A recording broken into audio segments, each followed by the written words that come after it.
hi to Xiangling first.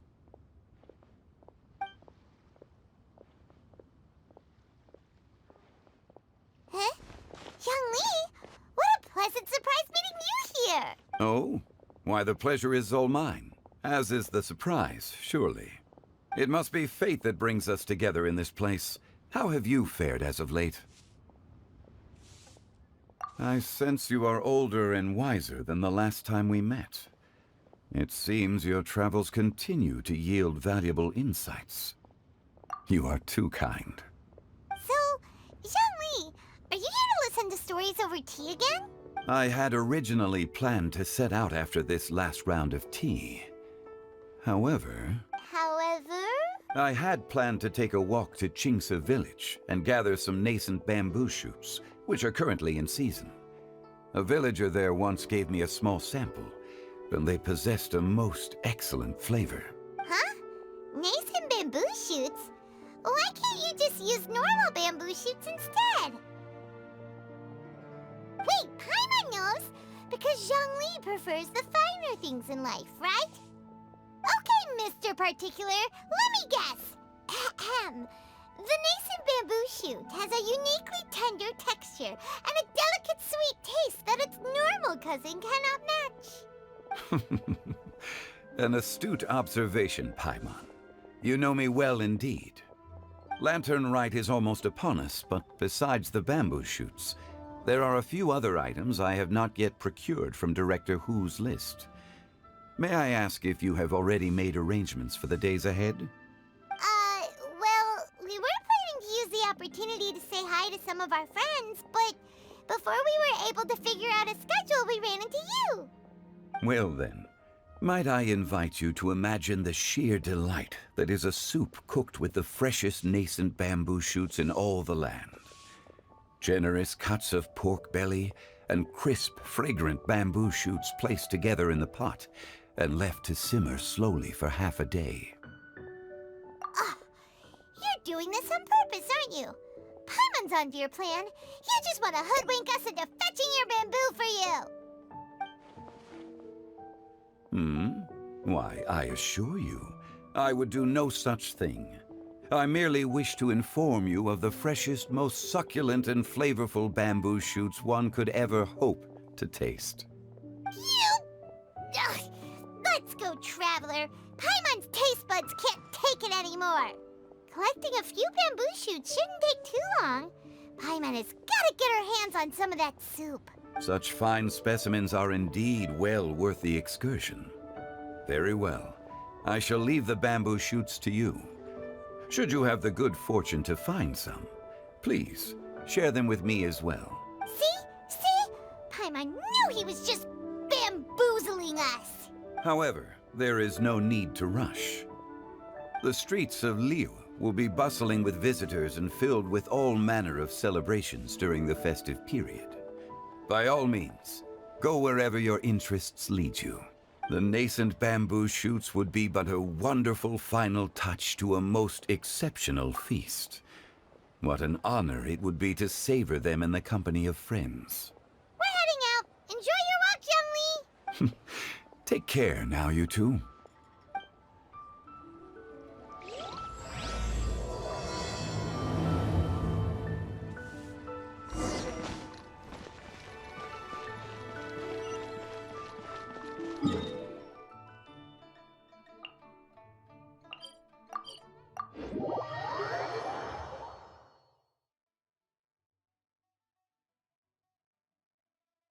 Bamboo shoot, nascent bamboo shoot. Oh, this one's only just sprouted, and it looks super fresh. Paimon thinks this is the one. These should be enough. Let's head back. Help! Help! Did you hear that? Someone's calling for help. It's coming from...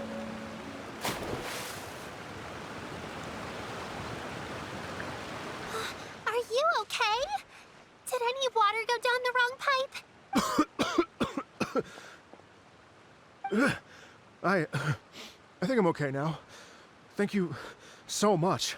That was scary. Well, at least you're all right. All thanks to your savior here. Oh, a little girl? Greetings, everyone. My name is Yao Yao. It's a pleasure to make your acquaintance. Whoa, she's so well-mannered. My name's Paimon, and this is the Traveler. I'm Dvorak, a musician from Fontaine. I came through Stone Gate intending to head towards Liyue Harbor, but then I became captivated by the beautiful scenery. And before long, I was completely lost. Just now, I was so mesmerized by the waterfall that I slipped and fell into the water. If it weren't for Miss Yao Yao's help, I shudder to think what might have happened. It's all right, Mr. Dvorak. The splashing around the bottom of the waterfall means the stone path is always wet and slippy. You definitely have to be careful. Next time you're exploring an unfamiliar environment, try to focus on what's right in front of you. Don't let your mind wander, as long as you watch your step. Accidents like this won't happen anymore. Yes, ma'am. I understand. I'll remember to be more careful next time. Oh, are you hungry, sir? Oh, I'll be fine. Please, sir, it's quite all right. I was born and raised here in Liyue. It's only natural for me to extend my hospitality to any guests who are passing through. I expect you still have quite a long journey ahead of you. It's very important to keep your energy levels up. I still have some lotus flower crisps left in my backpack. Why don't we split them between the four of us? Aw, what a thoughtful kid! You're welcome. Mmm, so tasty. If only there were more. Having a healthy appetite is a good thing. It means Paimon's still growing. If I'd known I was gonna run into you, I would have made a second batch. Hope you're taking notes, Traveler. This is how you treat your Paimon. What do you think, sir? Are Liyue snacks to your taste? I wonder if they're not sweet enough. No, they're perfect. When I was traveling through Mondstadt, I had a chance to try one of their moon pies. It had a meat filling, unlike these crisps. But apart from that, it seems like they follow a similar cooking process. Both are delicious in their own way. As for Fontaine's cooking, though, it's been a long time since I've had a taste of home. Sounds like you spend a lot of time on the road, huh? I do. It's part of my job. I'm one of the main organizers of the Iridescence Tour. Iridescence Tour? The Iridescence Tour is one of the biggest music festivals in Fontaine. We're looking to expand, though. Our aim is to hold a festival in every nation. At least, all the main organizers share this goal. Unfortunately, it's a long story, so I'll spare you the details. But anyway, so the main reason I'm traveling all around Tavad is to promote our music festivals. But I have some personal reasons, too. Well, what are they? Just tell Let me see. Well, to explain it in full, I'd have to start with a story from my ancestors. I don't want to take up too much of your time.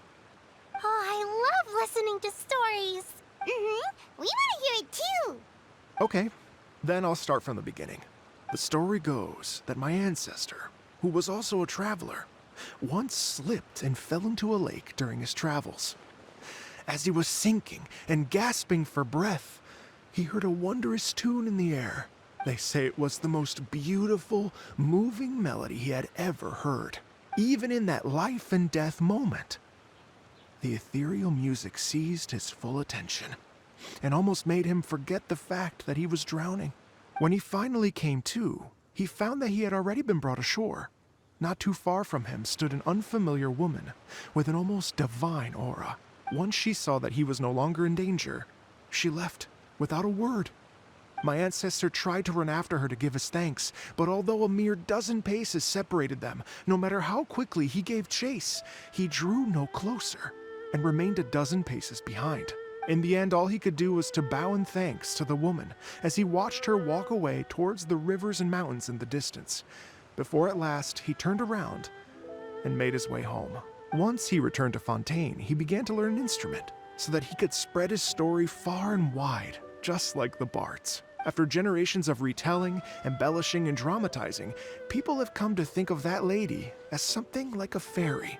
the story's become something of a local legend in Fontaine. It's called The Lady Overlooking the Lake. People now say that if you go down to the lakeside and play an instrument, so long as you play a pleasing melody, you will hear a fairy lady who is hiding out of sight, playing along with you. Wow! Exactly. It may just be a legend to others, but for me, it's a real part of my family history. I wanted to find out the truth of this tale. So I decided to retrace my ancestors' steps and search for that lady's modern-day descendants. Of course, there's no way of knowing where my ancestor fell into the lake all those years ago.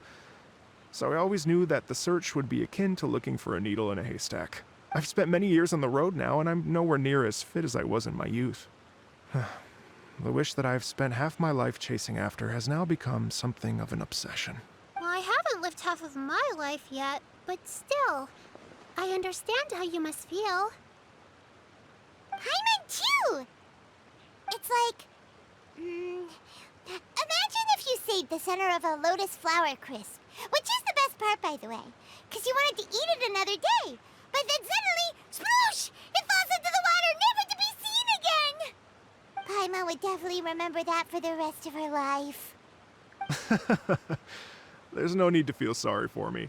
I've made some progress over the years. For example, I've concluded that the story must have taken place in Liyue. Oh, so you finally found a lead? Yes, in fact, that's an intriguing story in and of itself.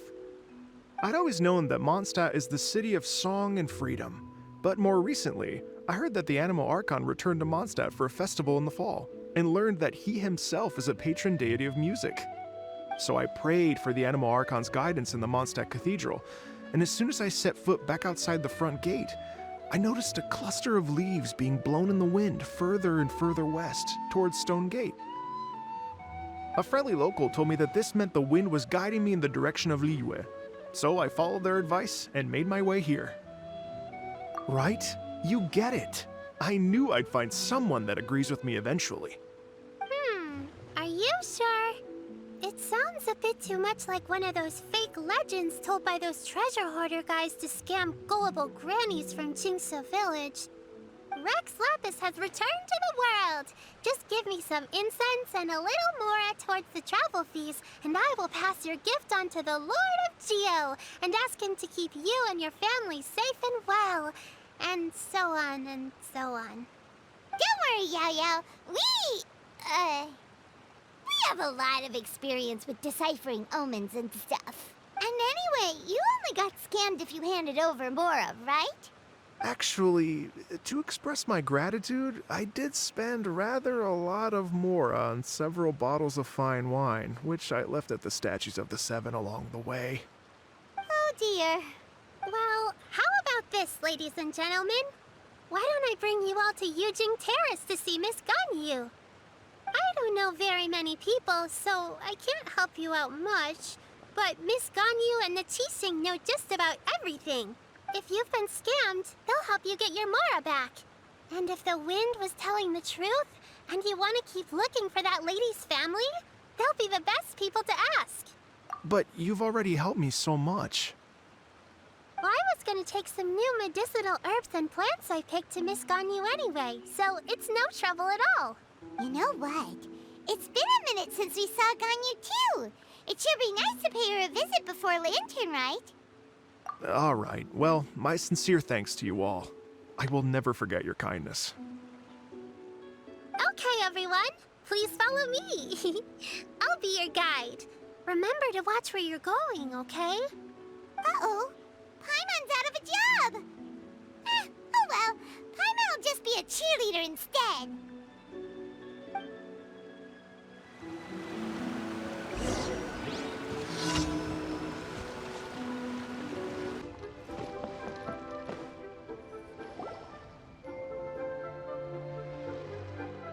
Wow, Liyue Harbor looks very different from when I came last.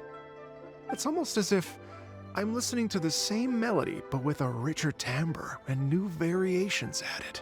Well, we are here during Lantern Rite after all. It only comes once a year, so they always have a big celebration. It's fair to say that this time of year is when Liyue Harbor looks the prettiest. Great. Let's go and check it out.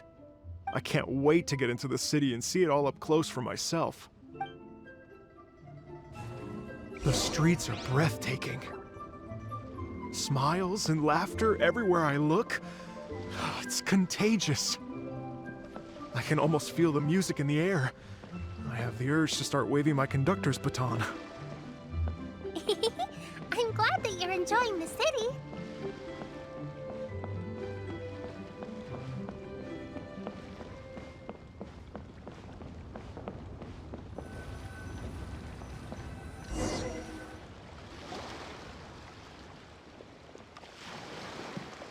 Hey everyone!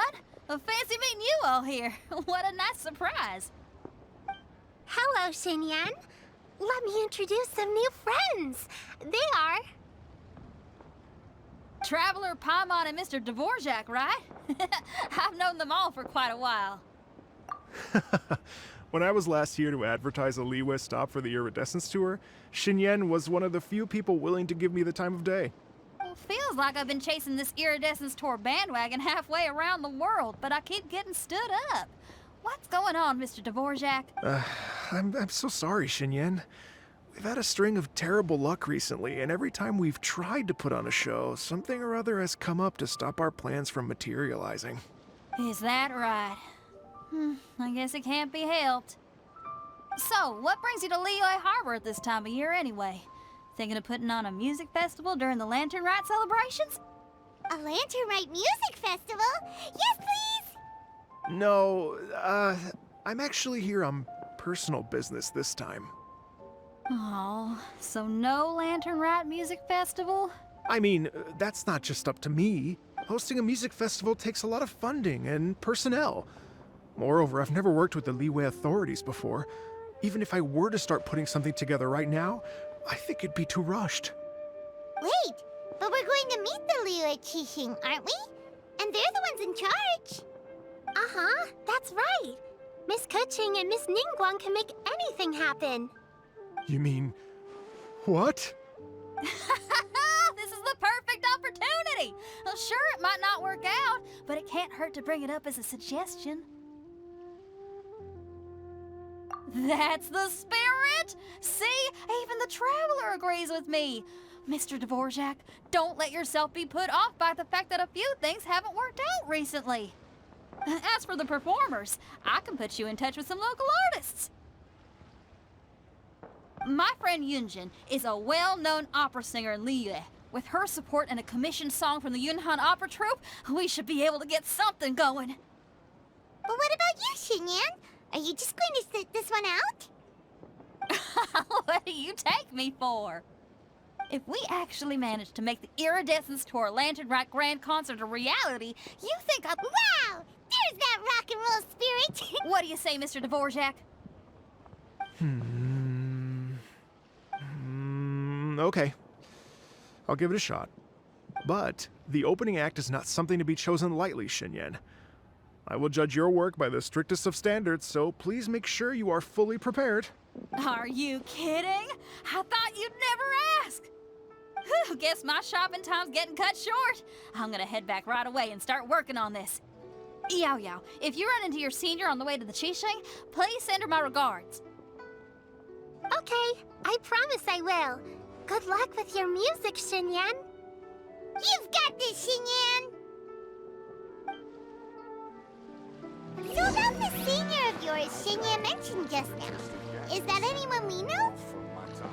Yes, it's Xiangling. She's mentioned you two before. Xiangling's always thinking about cooking. Whenever she gets scrapes or burns, she just leaves them to heal by themselves. She definitely needs someone around her to look after her. I know you must have looked out for her a lot too in the time you've known her. So, thank you for that.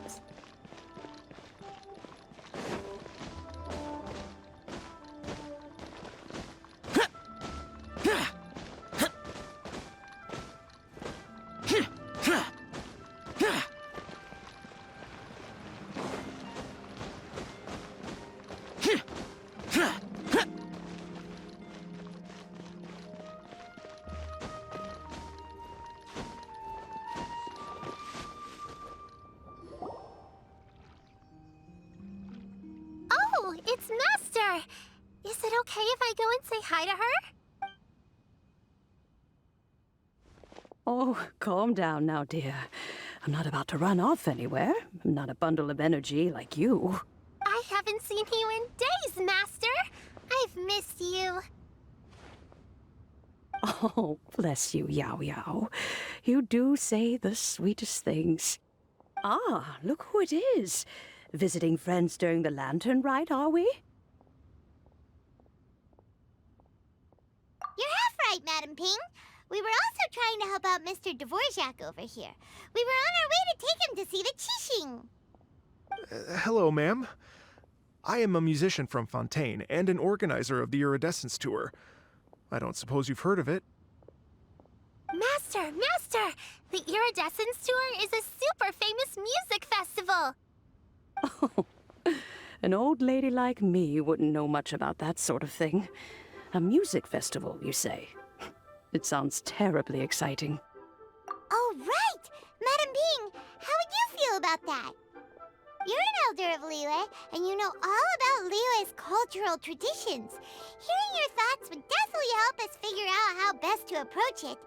For example, do you think it might be a bit too modern, or is there any other issue? Why, not at all. Music pays homage to history and culture, and it can also be a bridge between different civilizations.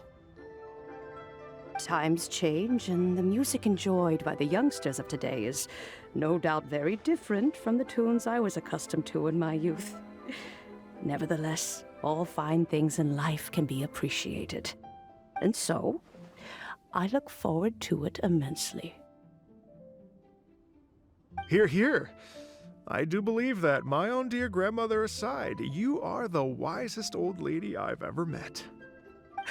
Goodness gracious, you're all being suspiciously sweet today. Yao Yao, whatever have you been feeding them? Master, you're in such a great mood today! You're even cracking jokes with the rest of us! Oh, well, I'm sure you must have plenty to be getting on with, yes? Run along now. Don't let me hold you up. Thanks, Madam Ping! We'll see you again soon!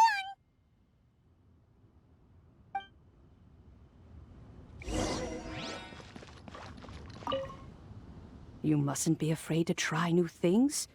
If you never try, you'll never know. With your contribution, I'm sure this year's Lantern Rite will be a most spectacular one.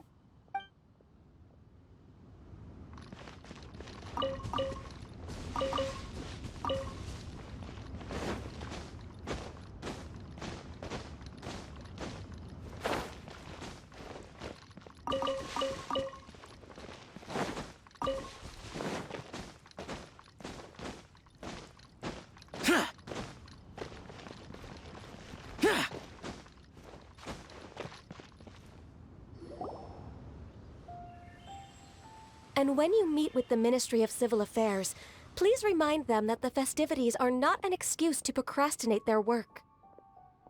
Understood, Miss Ganyu. I'll take my leave now. Ganyu! What brings you here, Yao Yao? I've brought all the medicine you asked me to pick for you. Oh, and here's a pack of sweet flower seeds as well. Also, these dried Genshin leaves make a great pot of tea that's very good for you.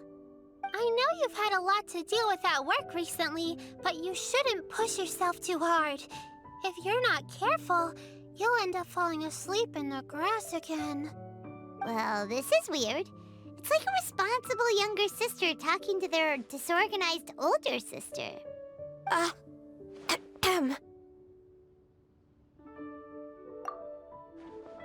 Thank you, but Paimon's criticism is quite valid.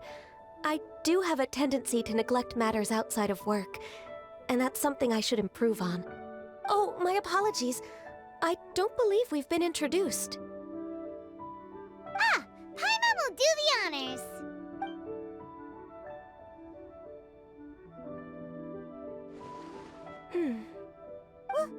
What's wrong? Did Paimon go over everything a bit too fast? It's definitely an ambitious plan. If there's anything you didn't quite catch, Paimon's more than happy to go over it again. It may be a little difficult to make this happen. Oh? Well, the Lantern Rite is the most important festival of the year. Our celebrations must not only be visually spectacular, but also appeal to the tastes of Liyue citizens from all walks of life. The Iridescence Tour is relatively unknown in Liyue. It's difficult to predict how a brand new show will be received. It would be quite risky for us to bet everything on this one music festival. All very valid points. I completely understand. Therefore, we will not replace or cancel any of our pre-existing program. However, I will submit a proposal requesting to put the Iridescence Tour special performance as the final act of this year's festivities. Some live music will certainly add to the festive atmosphere on the night of the Lantern Rite. As for the venue, let's reserve a space at the docks. Yes, my thoughts precisely. Now I just need to take some time to give this proposal some polish. As long as I clearly lay out the pros and cons, and highlight the key points of the proposal, given that Ping and the Traveler have both given the idea their blessing, I'm confident that Qixing will be sure to give it serious consideration. Mr. Dvorak, I will need to discuss with you the number of musicians who will be coming to Liyue, as well as their catering and accommodation requirements. Oh, yes, certainly. Let's step to the side and discuss further.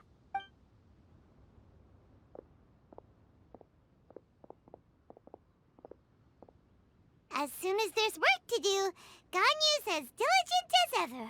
I couldn't agree more. Master once said that everyone has things that they are good at and things that they are less good at. So, with that in mind, Ganyu shouldn't feel compelled to become perfect at absolutely everything. I'm good at taking care of people, so that can be left to me. Wow. Hey, Yo-Yo, can you take care of Paimon too? Paimon's getting hungry again. I'm afraid my backpack's empty now, but if you let me know what you like, I can bring you some of your favorite dishes next time we meet. Apart from lotus flower crisps, what else do you like? Anything sweet, and anything that's made from slimes.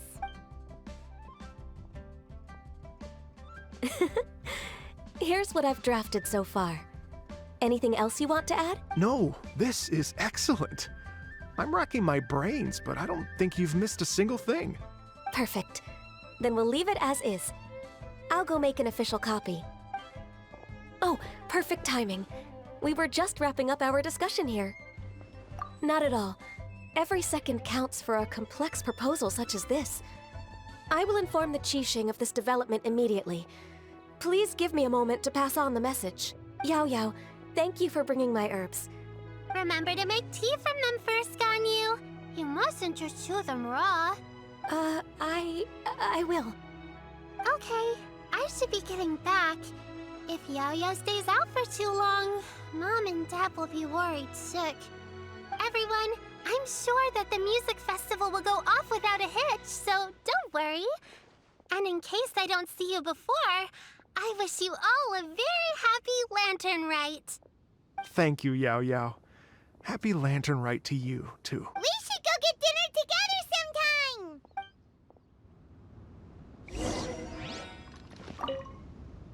That lady I just talked to, Ganyu, she really thinks of everything.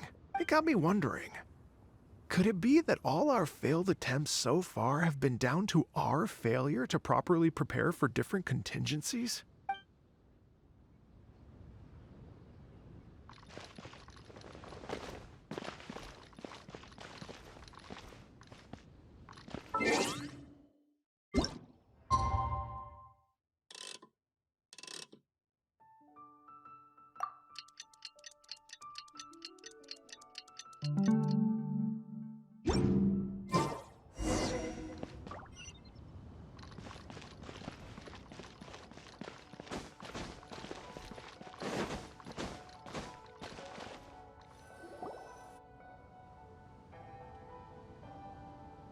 Greetings, Traveler, Paimon, and Mr. Dvorak. Call me Kuching. Ganyu has brought me up to speed on everything. I'll get straight to the point. The Qixing have approved Ganyu's proposal. Over the next few days, I will be working with Mr. Dvorak on behalf of the Qixing to facilitate the organization of this concert. Yay! That's awesome! Please, the Qixing have a duty to deal with matters such as these. We have merely moved things forward to the next step. On a more personal note, I am an avid supporter of all things new and innovative. As such, it is my privilege to work with you on this exciting project. Thank you so much, Kuching. I'd become quite discouraged after our recent failures and was expecting the same outcome once again, so I didn't dare to get my hopes up. Never in my wildest dreams could I have imagined this going so smoothly. It's like a dream come true. Right, time for me to call in the performers. To stage a concert at a high-profile event like this is a rare opportunity. We'll make sure it's a night to remember. Yes! Our music band's finally getting fired up! Yes, indeed. I know exactly what I'm doing from here. For a musician, music will always be the language they are most fluent in. Oh, that. That can wait for another time. Oh, Ganyu? What's wrong? they told me all about Mr. Dvorak's situation, but I was so engrossed in drafting the proposal that I forgot all about it. Oh, that's quite all right. I don't even know what the person I'm trying to find looks like, so it was always going to be a long shot. Don't worry about me, Ganyu. Your time and energy are needed elsewhere. I'm sure you already have plenty to deal with between this concert and everything else going on during the Lantern Rite. Thanks. It was just that I had a few initial thoughts when I heard your story. For instance, I wonder if this lady your ancestor met might have been an Adeptus. What do you think? To tell you the truth, Mr. Dvorak, I am somewhat related to the Adepti myself. I am part human and part Qilin. The Qilin is an illuminated beast. I know how important your quest to get in touch with your roots must be to you, because I've been there myself before, trying to find out where I belonged. Did you say the Adepti? And you're illuminated beast? Part Qilin? Are you telling me all the rumors of the Liyue Adepti are real? So it's not just artistic license? You bet they're real! Trying to track them down is tough, though. Like Julian Karst itself. There's nothing specifically stopping you from going there, but getting in and out of there is quite an ordeal. Yes. Anyway, if you're looking to uncover a lost melody or shine light on a forgotten aspect of Liyue's cultural history, I'm probably not the best person to ask. But if it's a person you're looking for, then I just might be able to help. I see. I think I understand the situation now. In that case, Ganyu, shall we divide the work between us? Yes, that was also my thought. Great. So Mr. Dvorak and I will concentrate on things here in the city to make sure the concert goes according to plan. In the meantime, Ganyu will reach out to our network and try to find the person he's looking for. How's your workload at the moment?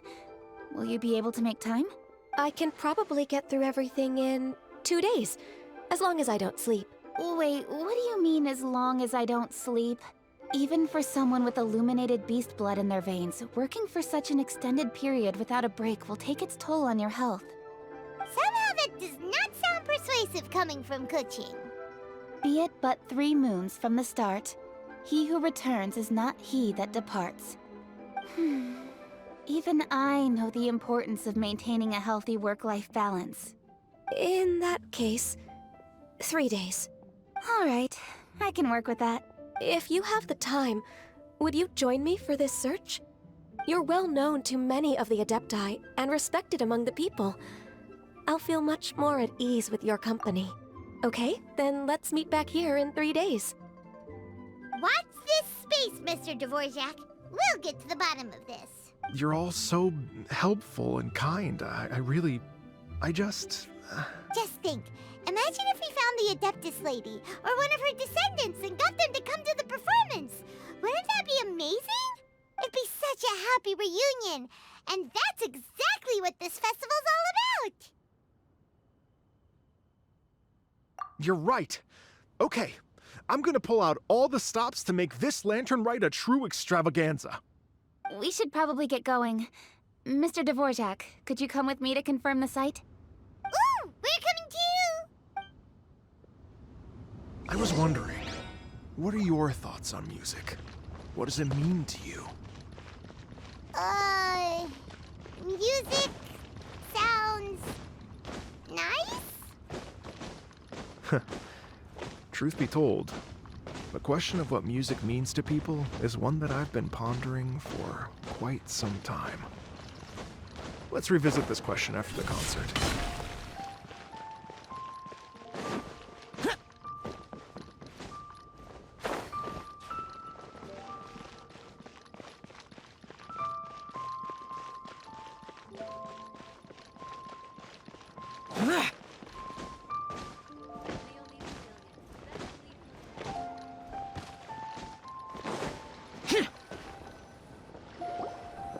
Lady Yuhang? Baiwen, what is it? Per Lady Ningguang's orders, I've been gathering intelligence outside of the city with the goal of uncovering and dispatching any trouble ahead of the festival. I am told that a strange melody was heard somewhere along the coast. I was wary of investigating further on my own, so I was just on my way to report this incident to Lady Ningguang. But I'm worried that if we don't act right away, we may miss the window of opportunity to take appropriate action. I understand. In that case, Yeah, Kuching, you're busy enough as it is. There's a ton of different things in the city that needs your attention. Leave it to us. Don't worry, whatever it is, we'll definitely be able to handle it. Well, he will handle it. With the Traveler on the case, it's as good as dealt with. Thank you. This will be a great help. I will inform Lady Ningguang about the situation. Once it's resolved, please come and find me again at Yujing Terrace and let me— Will do! And say hi to Ningguang for us! you have my thanks too. Stay safe and come back as soon as you're finished. Good luck.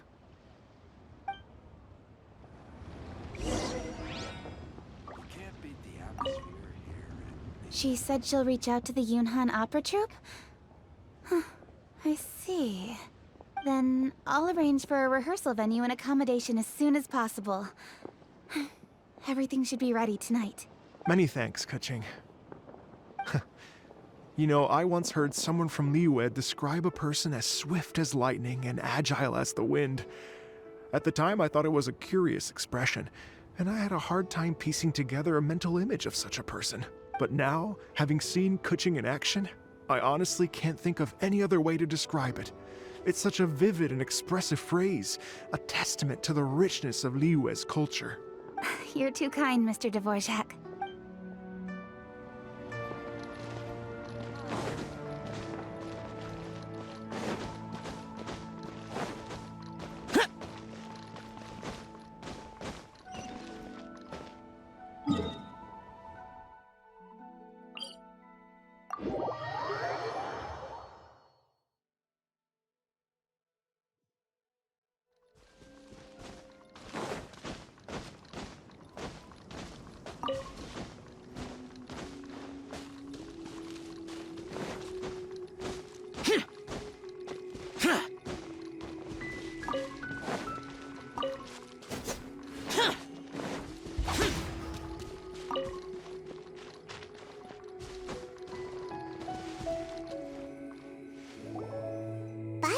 This strange tune is coming from around here, right? But Paimon doesn't hear anything. There doesn't seem to be a soul in... I was just wondering who in their right mind would come out to a place like this. So, it's you two. Yeon! How'd you sneak up on us like that? You nearly gave Paimon a heart attack! You look pretty alive to me. Can't have spooked you that bad.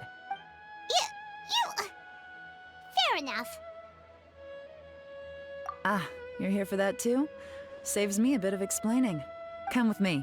I've already reconned the perimeter, so we should be safe.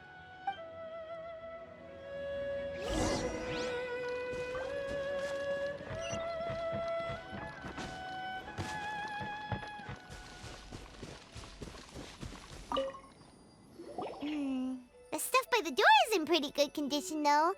It can't have been too long ago that someone was last living here.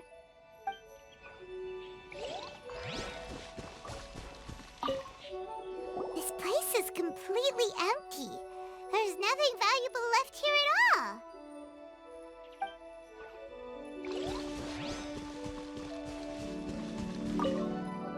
The doors and the windows are all fine, so there definitely wasn't a break-in.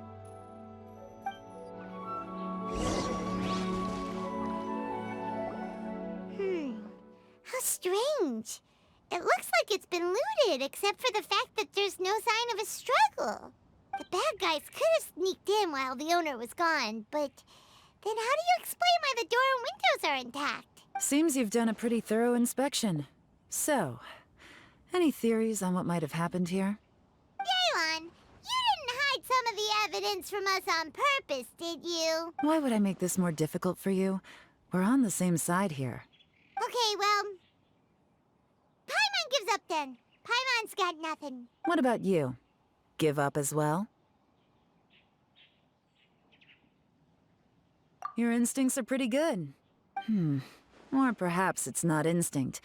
The strange melody is one of the few pieces of information you have available, after all. Let me share a folk story with you. A long time ago, there used to be a group of bandits in the Liyue countryside who would sound a horn every time they were about to raid a village. But it wasn't a rallying cry to rouse their fellow men. It was a disconcerting tune, meant to intimidate the weak and warn them of their impending doom. To escape with their lives, the villagers would abandon their homes and flee overnight, taking only their most valuable belongings with them. The bandits were eventually brought to justice, but the fear and trauma remained in the villagers' hearts. Whenever they heard that melody, they would feel like their lives were in danger once again, and flee immediately. The culprit of this crime exploited that very fear to get access to this house without having to force their way in. That's quite the story. The victims obviously will have gotten quite a fright, but at least they won't be in any great danger. The important thing now is to find this copycat criminal. On any other day, that'd probably be a good idea. Unfortunately, it's not gonna work today. Take a look around and you'll see what I mean. This criminal is clearly well-versed both in using music to commit crimes and in making a clean getaway. Not only did they stay off the muddy road to avoid leaving footprints, unfortunately for them, I'm one of the best trackers in the business. They're not about to get away with their little scheme on my watch. So basically, if we want to find the culprit, we just need to follow Yaylon.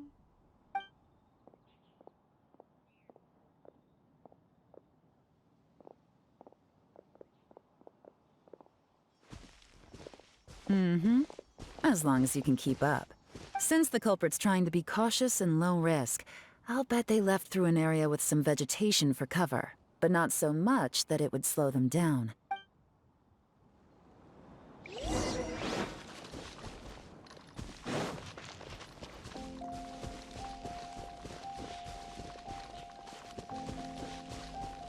Here, look at this. These tracks are superficial, but they definitely didn't occur naturally. Something heavy was being dragged this way, meaning we're headed in the right direction.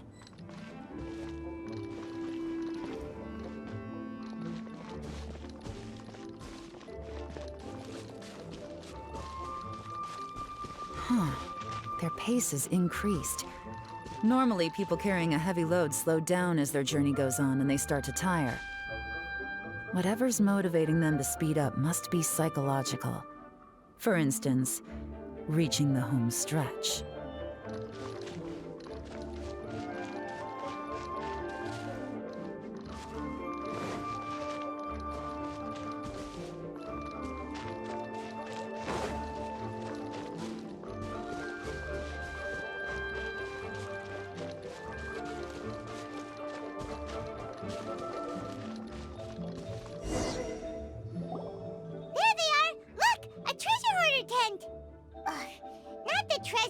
Again, and so close to Lantern Rite, too. 'Tis not the season for their antics. Come on, let's round them up.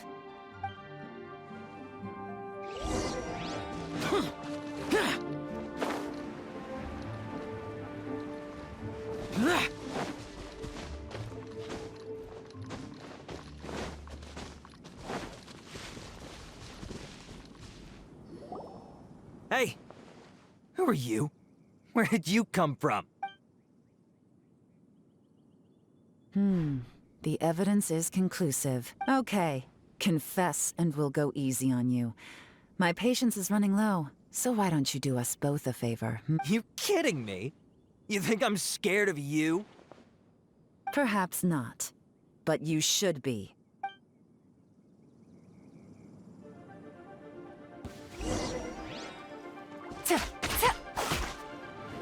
Gotcha. Busted. Curses. Seems like you're not all talk after all. There's no going back now. Better up my game.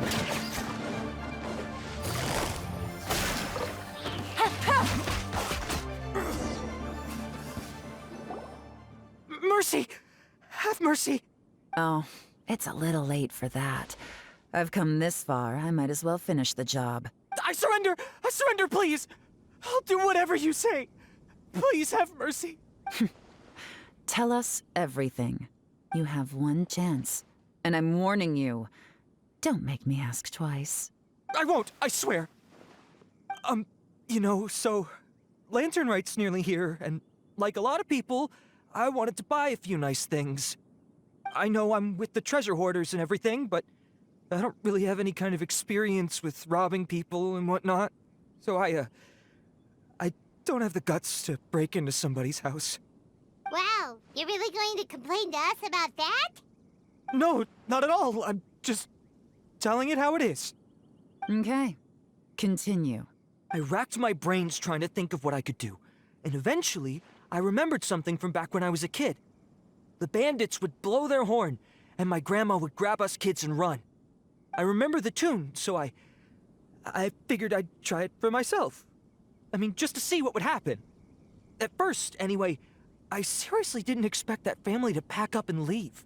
But they did, and they just left all their stuff right there for the taking. It was too easy, I couldn't resist. It was completely wrong of me, I know that now. I'll return everything that I took. It's all still in perfect condition, and it'll be like it was never gone. Please, give me a chance, huh? Let me make it right. Give you a chance, huh? Sounds to me like you'd rather strike some kind of a deal than spend Lantern Rite behind bars. Yes? Yes? You know how to bargain, I'll give you that.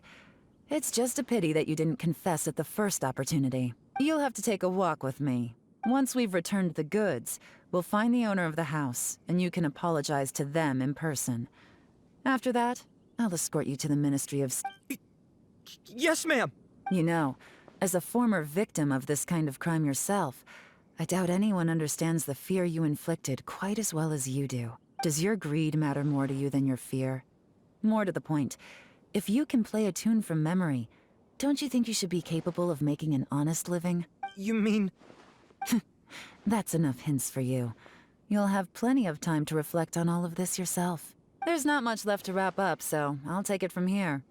Guess this is where I'll say goodbye. What is it? Is there something else?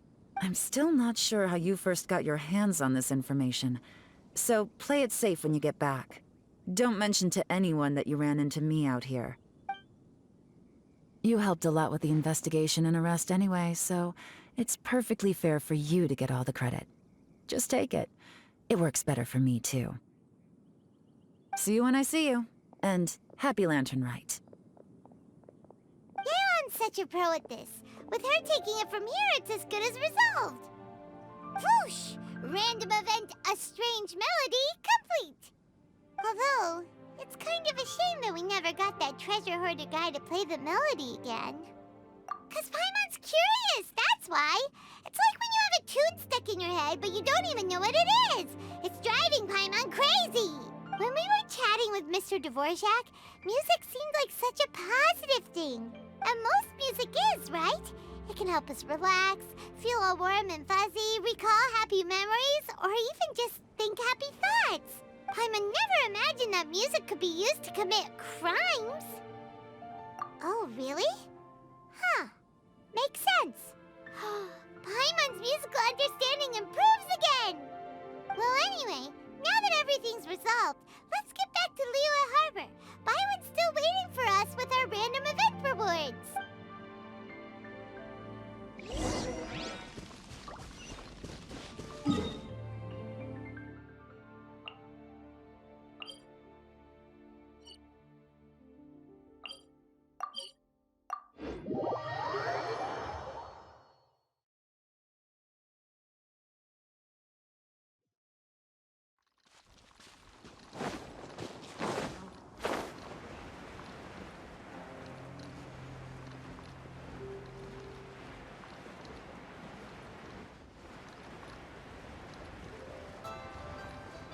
Worthless!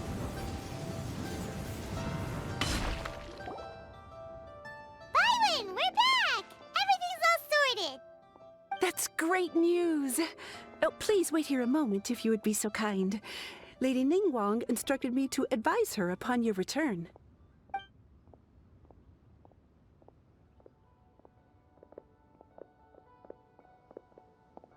My greetings to both of you. Long time no see.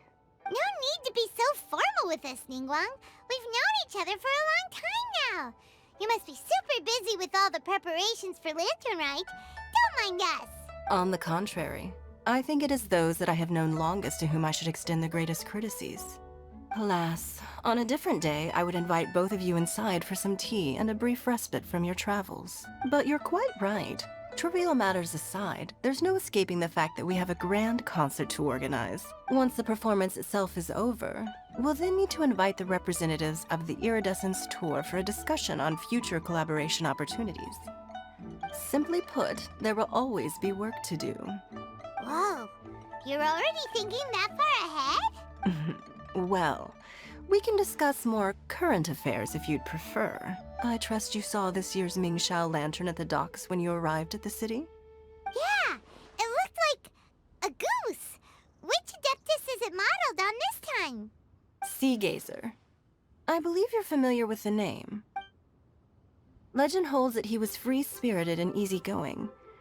People described him as a cheerful soul and a loyal friend. On this marvelous lantern rite, we pray that the fallen heroes may be guided home. If the sound of music can flow like the rivers and streams into every corner of the land, perhaps the souls of those who have gone before us will hear the song of a new era. I wondered whether the melodies will be to their liking. Oh, they're gonna love them. Paimon's sure of it. At least, if the guy you mentioned is anything to go by, the Adepti and heroes of the past sound like a positive and free-spirited, cheerful bunch. They're sure to be open to new music. Well, let's hope so. I heard that you'll be going on a search with Ganyu to find the descendants of a fairy lady from a Fontaine legend. I'm sure this quest to uncover the truth behind an ancient story will turn into a most charming tale. Do share it with me, won't you? I couldn't bear to miss out.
Looks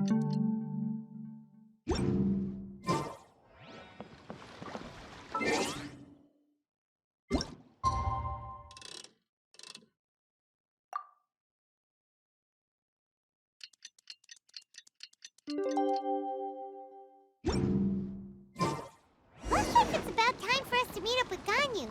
Let's head to Eugene Terrace.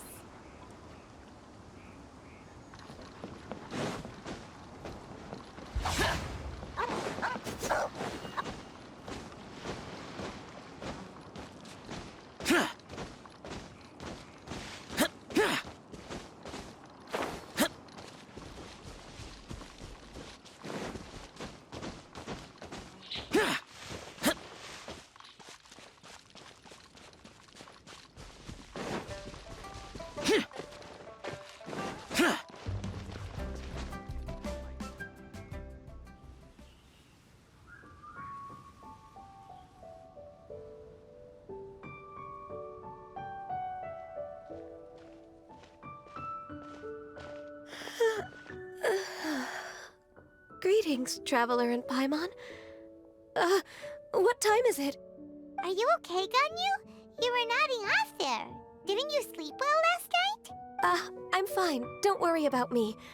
Let's discuss the matter at hand. Since last time, I've been thinking a lot about the story Paimon told me. In essence, someone rescued a drowning man and performed some music. If that were all there was to it, it could have been many people, human or Adeptus.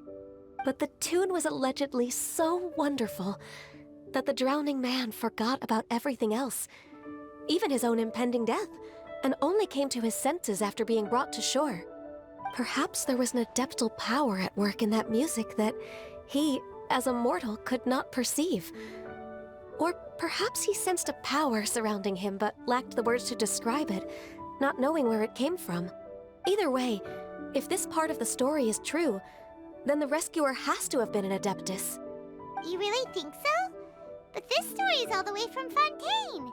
Isn't this a bit of a long shot? Also, Paimon's really curious about how people from Fontaine think this fairy lady looked. Then she looked just like Ganyu. Guess that does technically make sense. Actually, Ganyu, if you had to save a drowning person, how would you go about it? Huh? Me? Well, I'd get them to the shore, and then I'd probably hide behind a tree and watch them for a while. Once I was sure that they were going to be okay, I'd slip away without a sound. Got it. So basically, Ganyu's the type of person who doesn't like taking credit for her good deeds. No, it's not like that. I'm just not very good at explaining things. And I also find it really awkward accepting other people's gratitude. Well, what if this Adeptus in the story had a similar attitude? That would explain why she just left without saying a word. She was probably thinking something like, one was merely passing by and saw fit to address this egregious disruption to one's graceful zithering at once. You may keep your thanks to yourself. That was actually a very good impression of Cloud Retainer, Paimon. As far as I'm aware, Cloud Retainer isn't the most musically gifted. Still, we can't completely rule her out just yet. If we set off now, we could head to Mount Outsung and ask her about it. You'll be able to confirm either way if it's her, and I can... I've been in Lea Harbor for so long now that I'm just not as familiar with the Adepti anymore. If there's anything we want to know about them, she's the best person to ask. Sounds great! And we're pretty close with Cloud Retainer by now, so we probably don't even need to bring her food this time, right? I've prepared a gift for her to mark the festival, just in case. However...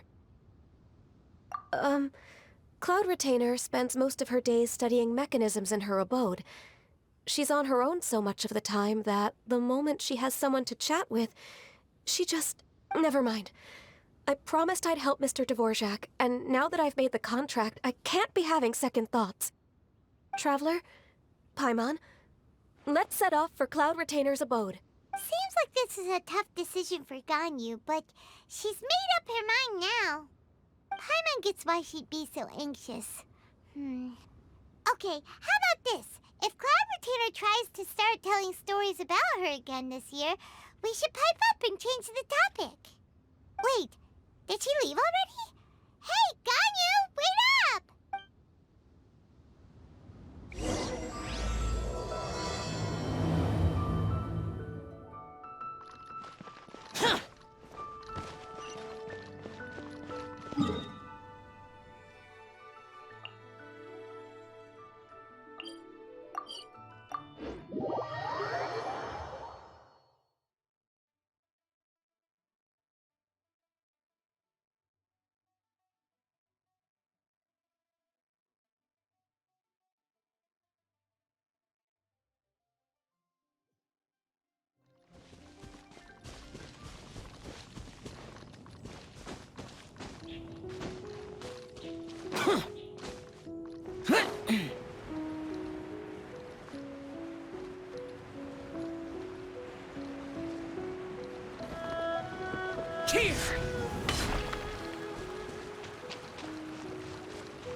Paimon's so tired from trying to keep up. Don't either of you need to take any breaks? I can't believe it. Cloud Retainer is not here. Huh? Did we miss her? She doesn't like to travel, so in the past, it's always been the other Adepti who come to visit her during the festivals. True. Now that I think about it, Cloud Retainer would be quite capable of taking care of anything on her own. There's no need to worry about her. Since she's not here, I guess the next step is to check all the other Adepti abodes, one by one. Uh-oh. Will it involve a lot more traveling? Got it! Paimon has a great idea! Please go on, Paimon. Our goal here is to find the Adeptus that helped Dvorak's ancestor, right? We can't hear any music right now, but if she's really as nice as the story suggests, she'd definitely come to help anyone who was drowning, right? Yes, I think that's fair to say. So, all we have to do is get the Traveler to pretend to fall into the water, and the Adeptus will come to the rescue! You know perfectly well that Paimon can't swim! Paimon would sink like a rock!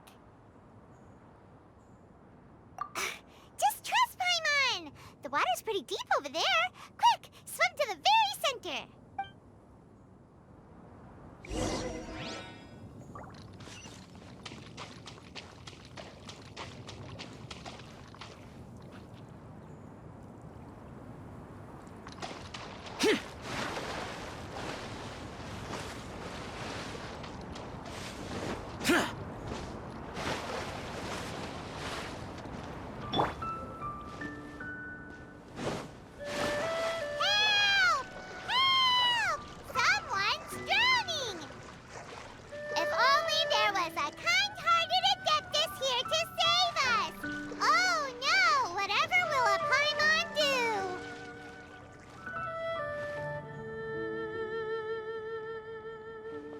What is going on?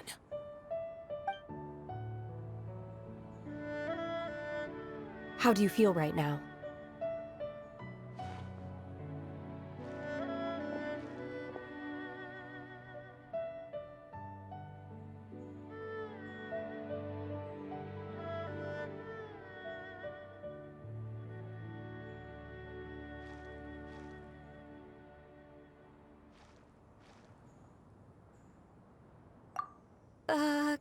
Shenhe!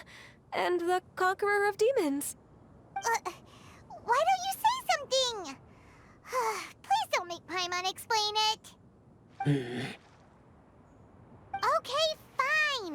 Paimon will explain. We're looking for an Adeptus who's good at being a lifeguard and playing music. But if the Adepti aren't gonna stay home, then how are we supposed to find them? It wasn't me. Yeah, so this Adeptus is most likely a woman. And I am not an Adeptus. as you both already know, Traveler and Paimon.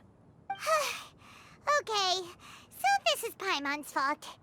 No way Paimon would have suggested this idea if she'd known how awkward this was gonna be. Glad you're okay. As far as I know, the one you seek is no Yaksha. And one last thing. Your actions here caused others a great deal of worry. Do not repeat them again in the future. As ever, the conqueror of demons comes and goes, just like the wind. Right. I didn't dare to say a word just now. How's your training going, Shenhe? Have you made any plans for Lantern Rite? We could spend it together in Liyue Harbor if you'd like. I had planned to spend the festival with Master this year. Oh, speaking of Cloud Retainer, when did you see her last? Earlier this morning. She set off for Mount Hulao at dawn. I noticed she was using an Adeptus art of some kind to protect a mechanism that looked like a boiler. Maybe it was a gift for Mountain Shaper. I did not inquire. So we just missed her. Please excuse me for a moment. I think I'll leave the gift in her abode. Sure. Thank you. It sounds like Ganyu and Shenhe have gotten a lot closer recently. Yes. During the summer and winter, I continued to train with Master. In the other months of the year, I have been learning to adapt to human life in Liyue Harbor. Ganyu arranged accommodations for me in the city, and also recommended several work positions for me. But when I try to blend in by referring to her as Miss Ganyu or Lady Ganyu, like the others, she says I mustn't address her like that. Sometimes I'm supposed to copy other people. Sometimes I'm not. It's a little difficult to keep track of everything. Oh, is that what it is? Noted. So, you came looking for Master today because you wanted to ask her about the Mystery Adeptus. Is that right? Yep. Oh, speaking of that, have you ever heard any music while out training in the mountains? Music? What is that? It's... a kind of a happy or relaxing sound. Or, a nerve-wracking sound. Or even a terrifying one. Okay, I'm done. I also left her a note so that she knows where to find us. We won't miss her again. Yay! That's really helpful. Thanks!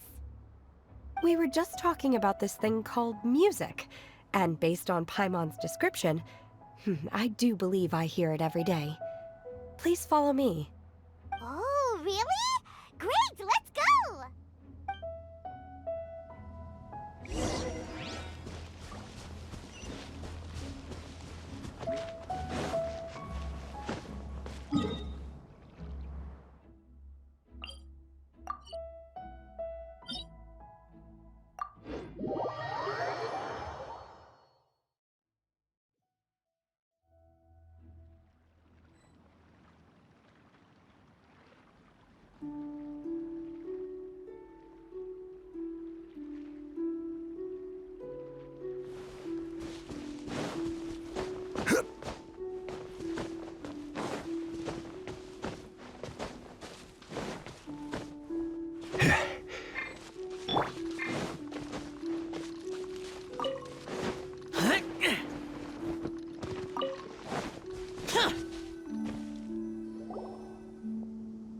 This is the place.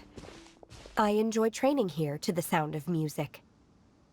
Oh no!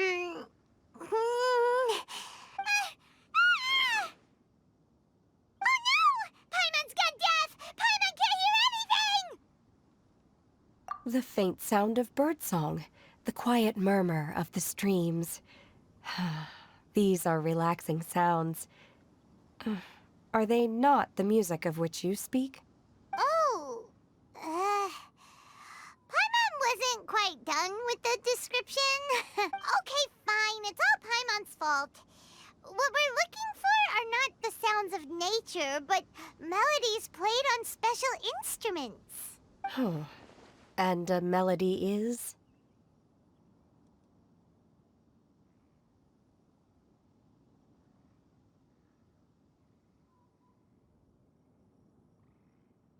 Huh? Hey, why don't you just sing that one melody Shen has heard before? It'll probably help her to understand what we're talking about.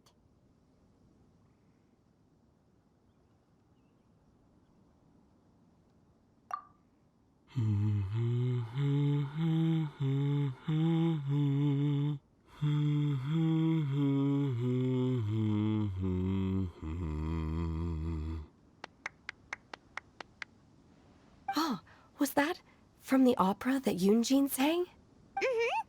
That was a melody, and melodies can be called music. It felt like I was transported back to the past. In my mind's eye, I could see the Zhao lanterns lighting up the night sky again. We're all there, raising our glasses and drinking to our heart's content on the Jade Chamber. As I watched Yunjin's performance, I felt a warm sensation in my heart. And as the drink reached my stomach, it went from warm to hot. When you hummed that melody just now, feelings from a whole year ago came right back to me, as strong as they were on that day. So that's the power of music. Wow, Shenhe. That was so deep! Music definitely has the power to bring up memories. It's like a time capsule with all the special moments from our lives squished inside. What about you, Ganyu? Are there any melodies that have left a deep impression on you? I don't remember if my parents ever sang any lullabies to me. I know some local folk songs. And a few other things come to mind, too. The songs of the sailors down at the docks. The little ditties that the vendors call out in front of their beloved shops. The tunes of folk artists performing on the streets. Yes, that's right. In the past, whenever I heard the sound of those tunes, I always felt that they were worlds apart from me. Nenny and Liyue probably view me as a non-human. And they are right, in the sense that I never could connect with humans' artistic expression and their sentiments. So I haven't been able to integrate into their community and be a part of their lives. At least, that's the view I held in the past. Only more recently did I start to realize that the only barriers are ones that I have erected with my imagination. The way those melodies make me feel isn't all that different from other people after all. They're about mundane details of everyday existence. Life's ups and downs, joys and sorrows. Even though we come from different backgrounds and have different stories to tell, when it comes down to the most common things that we see and experience around us each day in the city, in that sense, we're all the same. You go, Ganyu! You're really making progress. You have loads of friends in Liyue Harbor when you think about it. Like, okay, maybe some are more like coworkers and bosses. But at the very least, Keqing and Shenhe are your friends now, right? Yes, I am. Technically speaking, we should refer to each other by the conventional forms of address used among fellow disciples. But now that I know what constitutes a friendship, I do believe we are more friends than co-disciples. Thank you, everyone. Once the days are warmer, I would like to host you at my home in the city. Please invite Keqing as well. I've planted many types of flowers. I'm sure some of them will be to your taste. You are too kind. I couldn't possibly. Nonsense. You are my friend. I have cultivated and cared for the flowers just as you taught me. Once you've seen them for yourself, I am sure you can advise me how to do an even better job next time.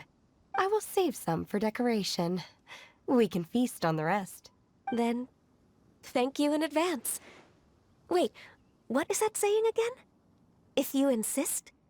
Do people say that? I'm not completely sure either. It doesn't matter, okay? You got the point across. No need to split hairs. Paimon's more concerned about your idea of a girls' night out. Eating flowers? Really? Does this have anything to do with you both being the disciples of that illuminated bird?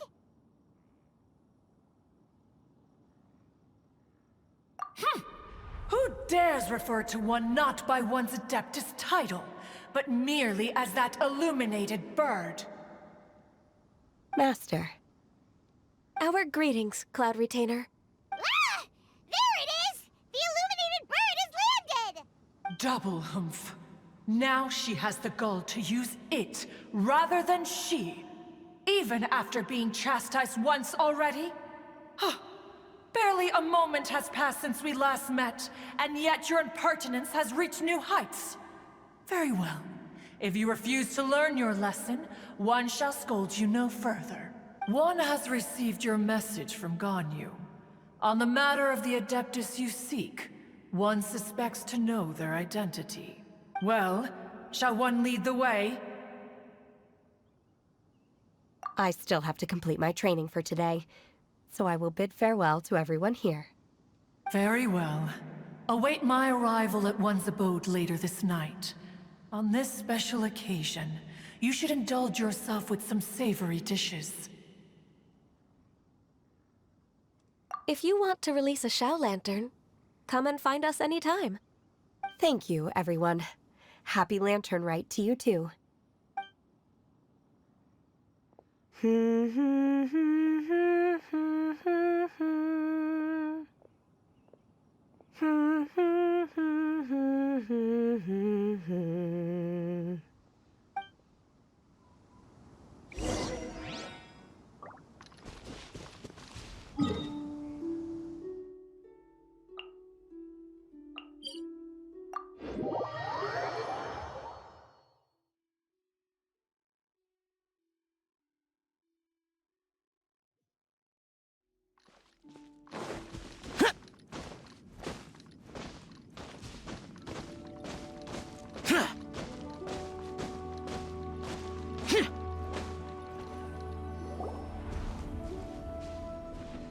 Is this Quaily Plains? Cloud Retainer, why did you bring us here? Ganyu is of course familiar with the name Guizhong, but have you ever heard of her?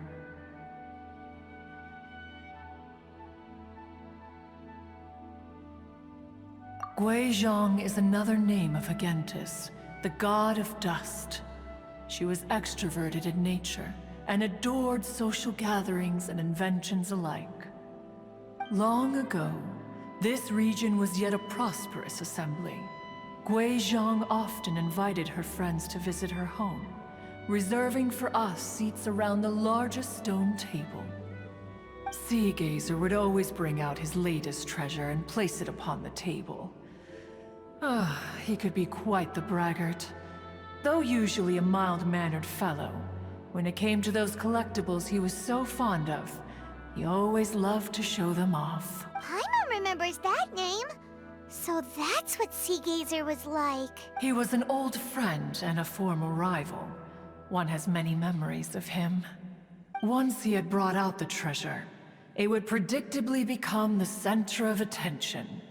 Neither Guizhong nor one was content to let him just steal the spotlight. So we would then also present our proudest mechanical creations. As Adepti, we were each gifted in our own ways, and naturally proud of our accomplishments in our respective fields of expertise. As a result, one often quarreled with Sea Gazer. His treasures were not even of his own making. He just used his exploration skills to dig them out of the ground. How, pray tell, could he compare to me, when every single one of one's accomplishments were crafted by one's own hand? Cloud Retainer, you are getting competitive again. One digresses. Regardless, every time an argument occurred, Guizhong would come over to watch us during our mutual lambastics. On some occasions, she would join in, and on others, she'd take one of us by the limb and start uttering the most ridiculous nonsense. What kind of nonsense? No kind of nonsense were we spared. Sometimes she would brazenly opine, Ah, why argue between yourselves when neither of you could ever hope to beat me? Other times, she would make unsolicited suggestions, such as, once you two are done arguing, let's go to the foot of the mountain and grill some meat. She always sought to make everyone happy, and one must say, she had quite the gift for it. No matter what nonsense she said, one never felt bothered or offended. It also helped that she never referred to one as that illuminated bird or ladybird. Come on, get over yourself! Anyway, just as our impassioned arguments would reach the apex of acrimony, Marchosius would bring his delectable dishes to the table. Who would dare snub the stove god and his wondrous creations? At the sight of him, we would all immediately drop the argument and prepare the table for a night of feasting and drinking. Back then, one was always bothered by how the cups Rex Lapis brought were always too square for one's taste. Can you see yourselves ever enjoying a drink from a square cup? Precisely. So, as you can see, even one as great as Rex Lapis was not immune to making the occasional blunder. Even one could never find fault with Marchosius's cooking. As we ate, Guizhong would continue to find topics for conversation, filling the table with humor and laughter. Each of those old fossils had their character flaws and points of obstinacy. So why was it that whenever we dined together, we always had a marvelous time? We would drink together from a spot high in the mountains, until the moon set and the sun rose, and only then would the banquet finally come to an end. Streetwood Rambler would often remain to admire the flowers with Guizhong before returning to her own abode. The Streetward Rambler? That would be Ping. You probably know her as Madam Ping. Oh, okay. Wait, this is a lovely story and everything, but didn't we come here to find that Adeptus from Mr. Dvorak's story? Or are you saying that it was Guizhong? Didn't she, already, Alas, long has one avoided this place for precisely that reason. The sights here are a reminder of a time long gone, and evoke much sorrow. One should have guessed that you would disrupt one's poignant moment of mourning with your incessant questioning. No matter, one will share the whole story with you now.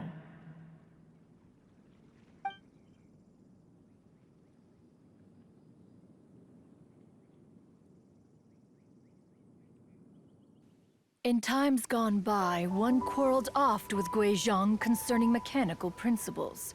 We each had our ideals, and neither would yield. Under the pretext of a social gathering, one invited the impartial Rex Lapis to judge the quality of our creations. But Rex Lapis declared that Guizhong's Obscuro Vulpus mechanism was superior. Though one was too proud to acknowledge it, in one's heart, one knew that Guizhong was indeed the superior talent in the mechanical arts. As for the story between Guizhong and Streetward Rambler, that begins with a certain bell. In Guizhong's opinion, while mechanisms were no substitute for human composers, they were yet capable of producing simple but fine melodies. But Streetward Rambler believed music to be an expression of the soul, an emotional enterprise that could never hope to be replicated by machinery. They argued endlessly, until one asked Rex Lapis to intercede. He confiscated the bell and designated it for ceremonial use. Thereafter, one would often find them convening in the mountains, discussing music, mechanics, and all the affairs of the mortal world. But these good times were not to last. War broke out between the gods, and soon engulfed the Guili Plains. Guizhong was overpowered by the enemy, and fell in battle. When Streetwood Rambler and I arrived at the scene at long last, all that remained among the ruins was her lifeless body. After this, at Streetwood Rambler's request, Rex Lapis granted her the cleansing bell for safekeeping.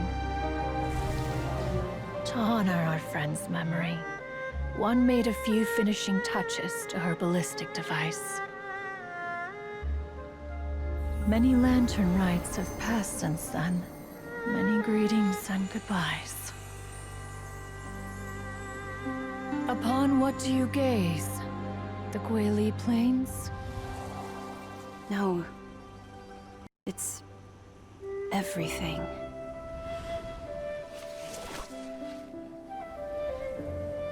We think of human life as like a lantern that's lit one minute and extinguished the next. But are we Adepti so different?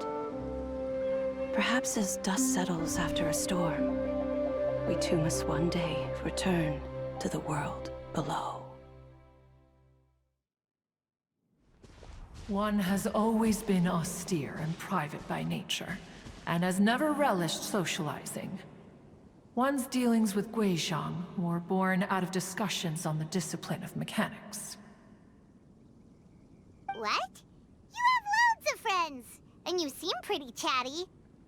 Just because one is not ignorant of social graces does not mean one is fond of them. One is perfectly capable of partaking in conversation despite being introverted. But in the end, one is nothing like Streetwood Rambler.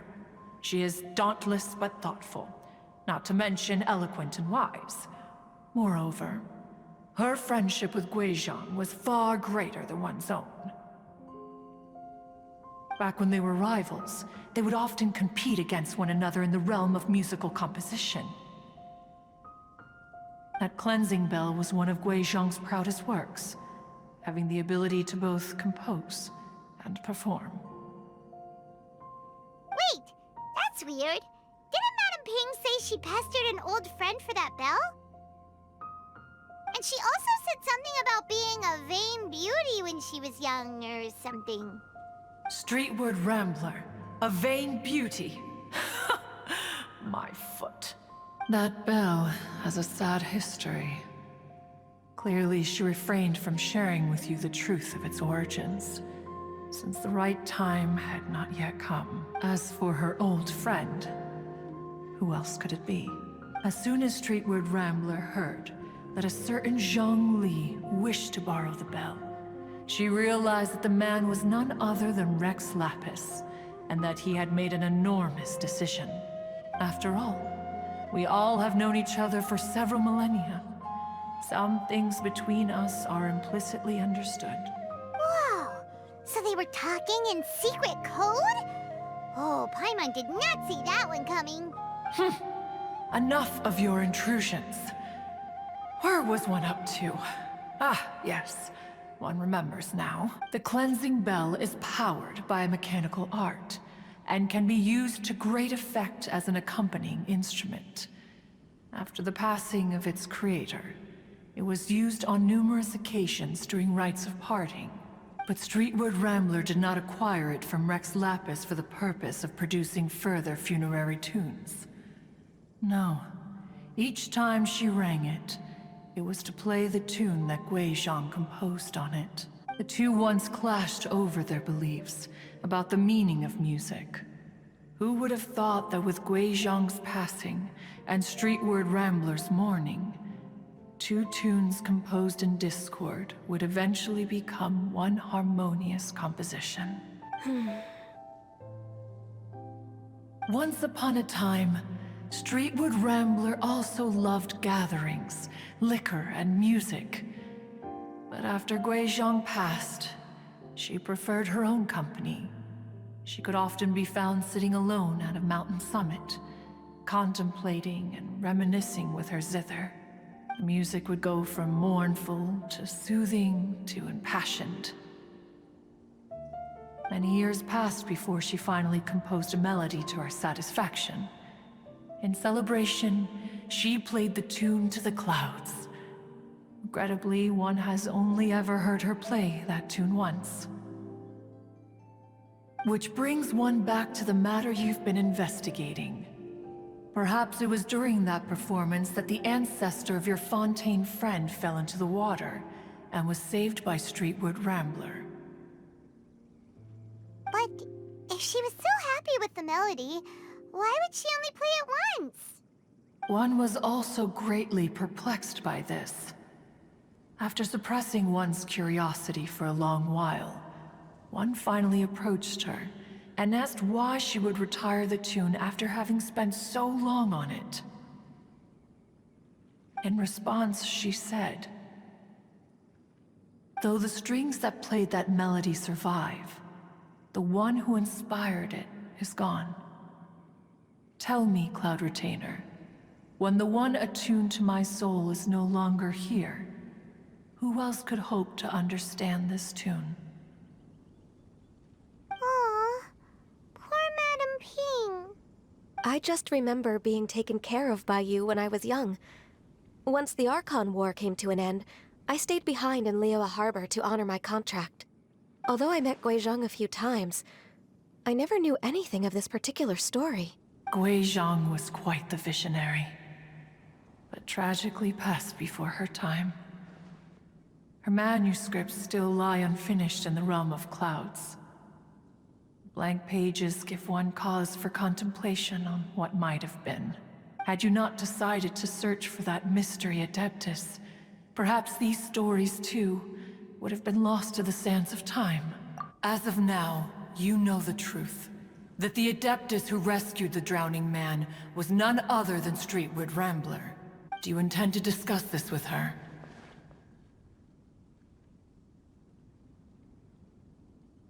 Do you mean Ping might find the topic too distressing? Precisely.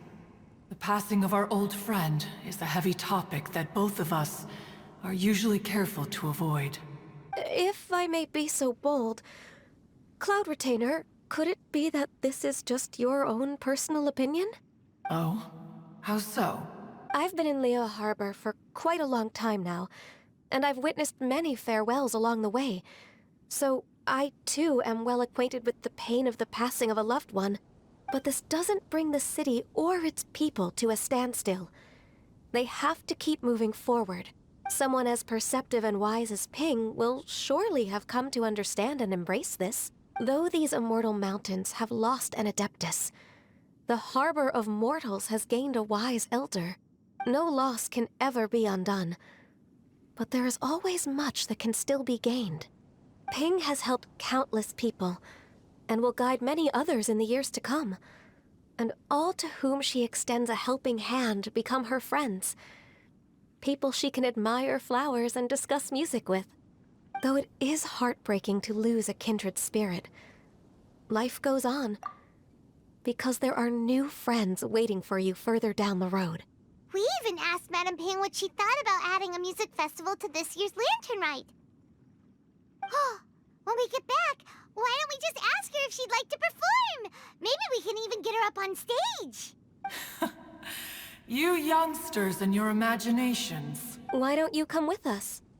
It's been a long time since you last spoke with Ping, and Liyue Harbor is always decorated so beautifully during the festival period. Is not every Lantern Rite the same in this regard? Were there ever anything new to discuss? One in Ping could meet any day of the year. I disagree. Each new day and each new year is different from those that have come before. How long will you simply let them pass you by? Very well. Then one will be off. If the other old fossils have sneaked away into the city to amuse themselves, one shall soon find out. All right. We should be getting back to the harbor as well. We don't want to keep her waiting. Once the Guili Assembly, now the Guili Plains. Say, if we planted flowers there and cared for them carefully enough, do you think that one day we'd be able to recreate the Sea of Glaze Lilies? Allow one to take back one's praise from a moment prior. You are still far too given to flights of fancy, child. What? Cloud Retainer? You were still listening? One observed that you were making no effort to leave, and returned to chasten and hasten you. This time, one is departing in earnest.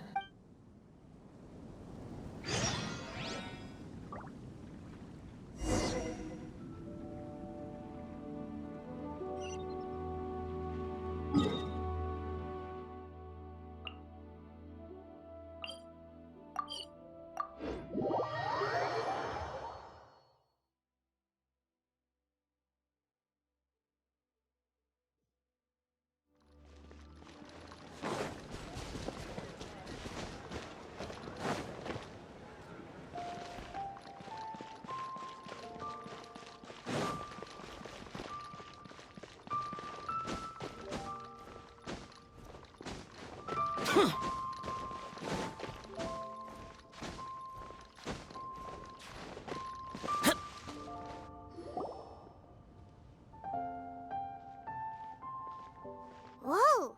Madam Ping? And Cloud Retainer? It appears you made haste after all. One arrived but moments before you. Oh, bless my soul. To what do I owe the honor?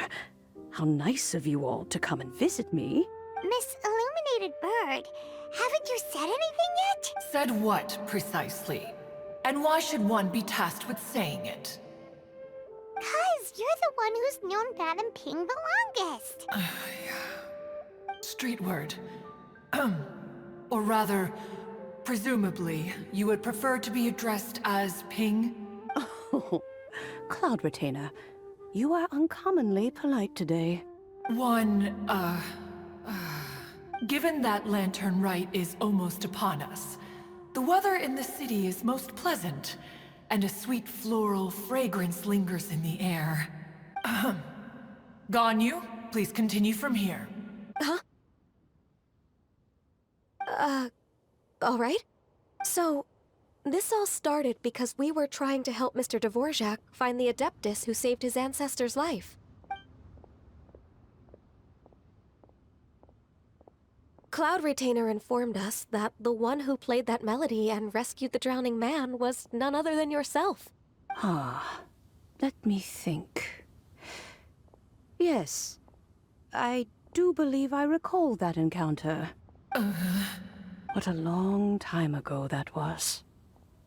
I'm surprised that you still remember it. Even more astonishing, perhaps, is the fact that this story has survived this long at all, when mortal lives are so very brief. It appears that she has proven herself right once again. Who's she? We like to call her Guizhong. From the look in Cloud Retainer's eyes, I sense that she has already told you all about her. Albeit reluctantly, one might add. Oh, there is no harm done. After all, Lantern Rite's very purpose is to commemorate the heroes who gave their lives for Liyue. Although Guizhong did not live to see the splendid sights of today, she was as much a hero as any other. So how has she proven herself right again exactly? Once upon a time, she said to me that humans were a weak form of life that she wished to protect with her wisdom. But as she interacted more and more with them, her opinions on them began to change. She marveled at the beautiful complexity of their spirits, the sheer splendor of all they could accomplish through their hard work and intelligence. She told us that to underestimate human potential would be to make a grave mistake. With the smallest amount of guidance, enormous power can be unleashed in them. And a human who has reached their full potential may well be her equal. She always had a way with words. That her mechanical accomplishments were judged superior to one's own was, one suspects, in large part due to her sheer eloquence. Speaking of mechanics, Cloud Retainer, do you still remember that potted plant mechanism? The one that the two of you gave me as a gift? Of course. Guizhong and one both put an immense amount of effort into that gift. It would be no overstatement to call it a testament to each of our individual technical genius. As Guizhong once said, it takes every blade of grass and every flower to make a homeland. When I see the sight of Liyue Harbor before us today, I am reminded of this. Madam Ping looks very emotional right now. Of all of us, it was Guizhong who was the fondest of these grand and exciting occasions. If she were still with us, I'm quite sure she would still be trying to best Cloud Retainer's finest works at every opportunity. Liyue Harbor is always filled with the sound of music at this time of the year.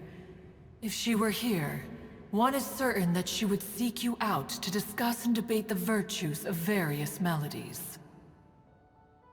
Oh, yeah! Music! We've been dying to ask. What was the melody that you played back then? Oh, also, with you being such a music expert and all, why don't you join the concert as a performer? I can make arrangements right away. Oh, as much as I don't wish to dampen your enthusiasm, it's been a long time since I played this zither. My fingers don't have the dexterity they once did, and whenever I play that tune, it always reminds me of her. I start wondering what she would think of the changes I have made to her melody. There was a period of time whenever I started strumming, it almost felt like she was back again. Sitting right there on the stone stool next to me, chatting away. Skybracer and Seagazer too, looking just like they did in the old days. No matter how much time goes by, the moment that melody starts playing, it transports me right back to that time in my memory. So the past still weighs heavily on your heart? Well, I would be lying to myself if I claimed to have completely moved on. But that is not to say that grief doesn't get easier with time. Despite the sadness, I have found many things that bring me joy in life. Just look at this potted plant. Isn't it stunning? It takes an honest and open mind to confront and conquer grief. You have indeed made progress. Be that as it may, I shall leave the Lantern Rite stage to the youth of today. Well, if you're sure. Granny! Whoa, what's everyone doing here? Did something bad happen? Ah, and now we've spooked Yanfei. No, everyone's just here to give me their regards for the holiday. Oh, that's wonderful, I'm glad. Well, in that case, happy Lantern Rite, everyone. Happy Lantern Rite. Oh, I just remembered that I have some, work to do at Yuehai Pavilion that I need to discuss with Yanfei. I haven't been able to find a chance until now. I will leave Mr. Dvorak in your capable hands. Cloud Retainer, Ping, we will be off for now. Huh? Does it have to be right now? Which case is this again? Hey, Ganyu! It seems Ganyu still has much to learn when it comes to the art of deception. What a pity. She has learned nothing of one's ability to carry a conversation. Since it's been so long, Cloud Retainer, why don't you stay? I'll make a cup of tea and we can chat a while. Gladly. This was one's intention as well. When you next see the Fontaine musician, please give him my regards. I'd like to wish him the very best with the concert. You got it, Madam Ping. Thank you all. I think you've listened to enough of my nattering for one day. As for that melody, I will play it for you all another time. Goodness knows I need to practice it first. Wow, that'd be great! We'll look forward to it. When that time comes, wherever her spirit may be among the countless grains of sand and specks of dust between the harbor and the mountains, perhaps... All right, let's go tell Mr. Dvorak the news. Ping, What say you to convening more often in the future?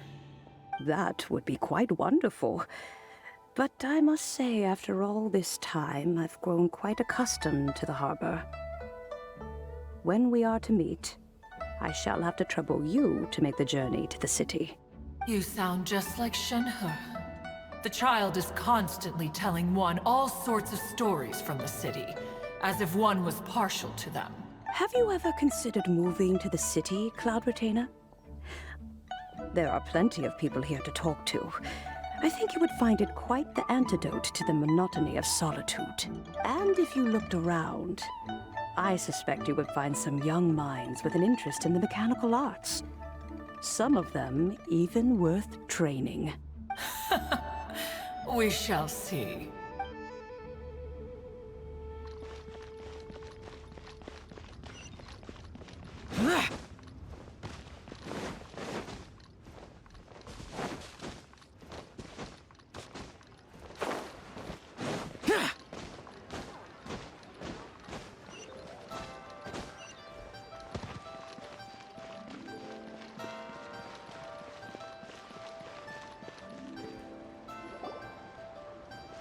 Mr. Dvorak! Ah, and Kuchin's here too! Thanks for helping set all of this up. Welcome back. Did everything go well? Really, really well. We found the person Mr. Dvorak was looking for. Are you serious?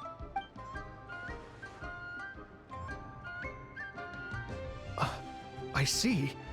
So the melody my ancestor heard was an adeptus remembering her late friend? That certainly explains why it was such a powerful and poignant tune. Huh. That's a really interesting first reaction. Guess that comes with having a musical mind. I have to say, though, it's hard to believe that the fairy from the tale is now an elderly granny. Oh, Paimon knows exactly what you mean. Normally, Adepti don't age at all. But Streetward Rambler, or Madam Ping as we know her, probably only became old because it's what she wanted for herself. Madam Ping possesses vast knowledge and great wisdom. Whatever physical form she may decide to take, her mind and wits are as sharp as they come. Yep, Kuching summed it up perfectly. That's exactly what Paimon was trying to say. I think... yes. I must thank her in person. That can wait until after the concert, though. For now, I need to devote all my emotional energy to the performance. Ah, speaking of, Madam Ping wishes you all the best at the music festival. Paimon has a sneaking suspicion that she'll stay in her usual spot, but listen to the performances from afar. Wait, are you serious? Oh no, now I'm starting to get nervous. Okay, alright. Nope, another rehearsal is in order. Please excuse me, everyone. Mr. Dvorak? He's already gone. Paimon wasn't even finished telling him everything. Before we set off on our search with Ganyu, he asked us about what music means to people. After our recent adventure, Paimon thinks we have a lot more to say about that now. Please, share your insights with me. Well, we found out that music can be used for good, but also for bad. It can make people happy and moved, but it can also be sad and bittersweet. And music is like a kind of memory written in people's hearts. It can put you in touch with feelings from a totally different time and place. It sounds like you had an eventful trip. Don't worry, I'm sure Ganyu will fill me in on all the details shortly. Wait, does that mean you're gonna carry on working? Mm-hmm. Just a few things to wrap up. All the groundwork is done. As long as everyone enjoys the festival activities, all our efforts are worthwhile. Happy Lantern Rite to you as well. Whew. That should be everything taken care of, right? Oh, no, wait. Paimon feels like she's forgetting something. What was it? Oh, it feels like it was a while ago. Shoot! Latent... Wait, no. Anyway, fancy bamboo shoots! Zhang Li said he wasn't in a hurry, so If we went now, there's probably still time, right? Anyway, even if we don't make it, it's not our fault. He could have totally picked him by himself. Ugh. Anyway, let's go check with him at Wangsheng Funeral Parlor.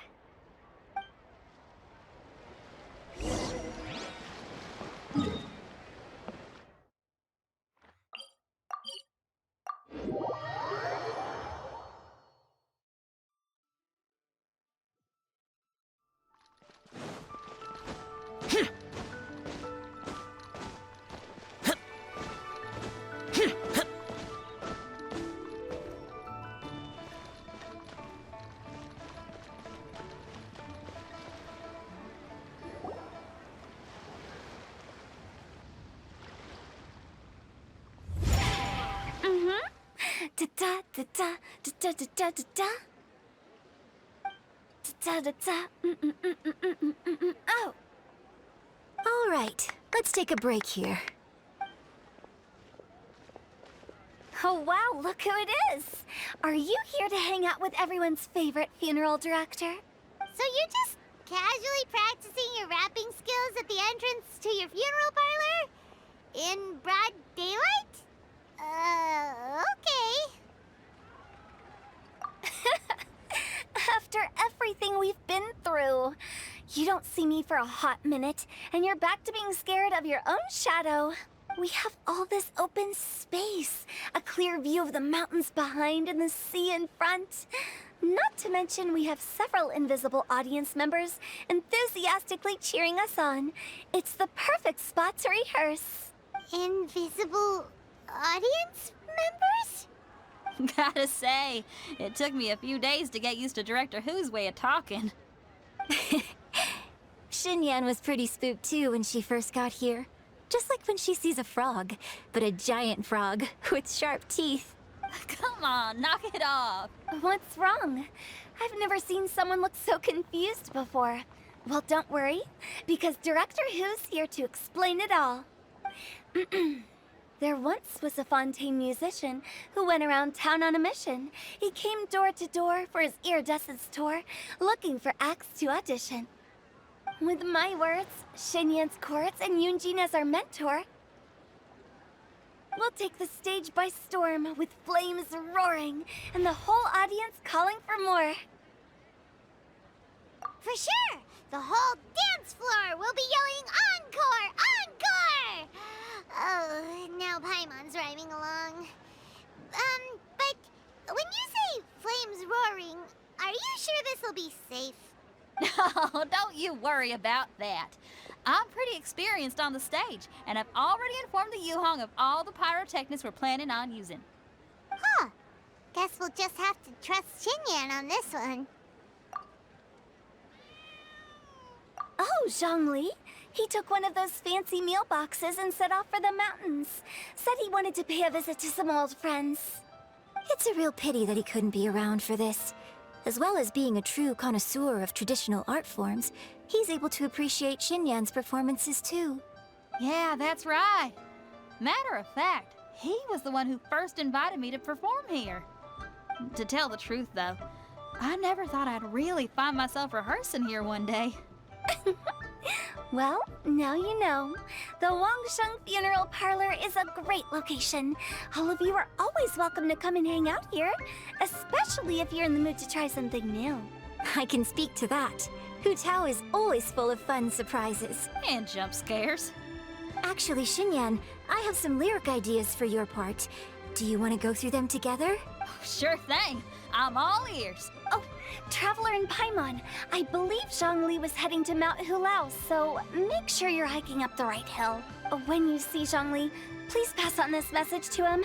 It's up to him whether he wants to support us at the performance tonight, but I expect him to make time for the upcoming banquet we're planning. No excuses. You should join us too. It'll be a riot. If there's one thing I've learned from being a funeral director, it's how to throw a party.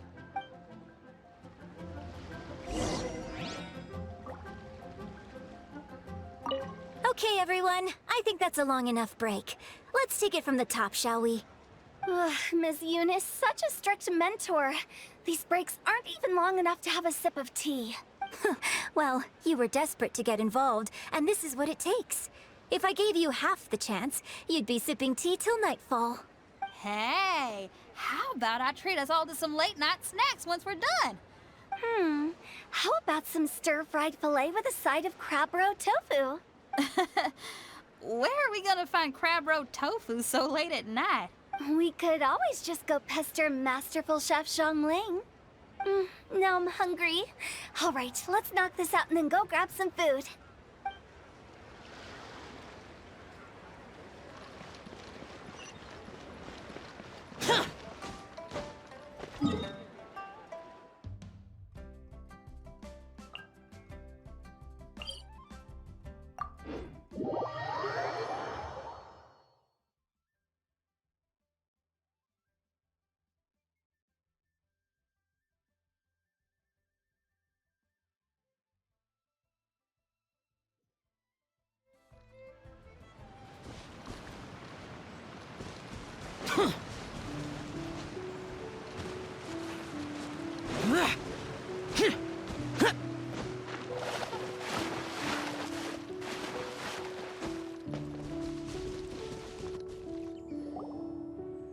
Paimon sees them!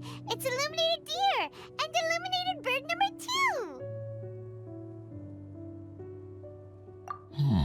2! A familiar face. Have you come from Liyue Harbor? How is the city nowadays? Everything's great! But you know, if you're so curious, you can always go and check it out for yourself! In fact, Mooncarver has been taking many walks on Mount Tianheng in recent times. I believe the sights of the city are quite familiar to him. Zhongli! Here you are! We've brought the bamboo shoots you wanted. Impeccable timing.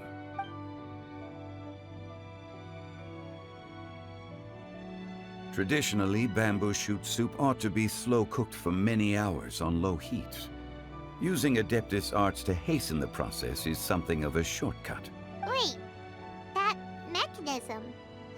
is that... Indeed. Cloud Retainer kindly lent me her supreme cuisine machine. Can we not just call it a cooking machine? Actually, never mind.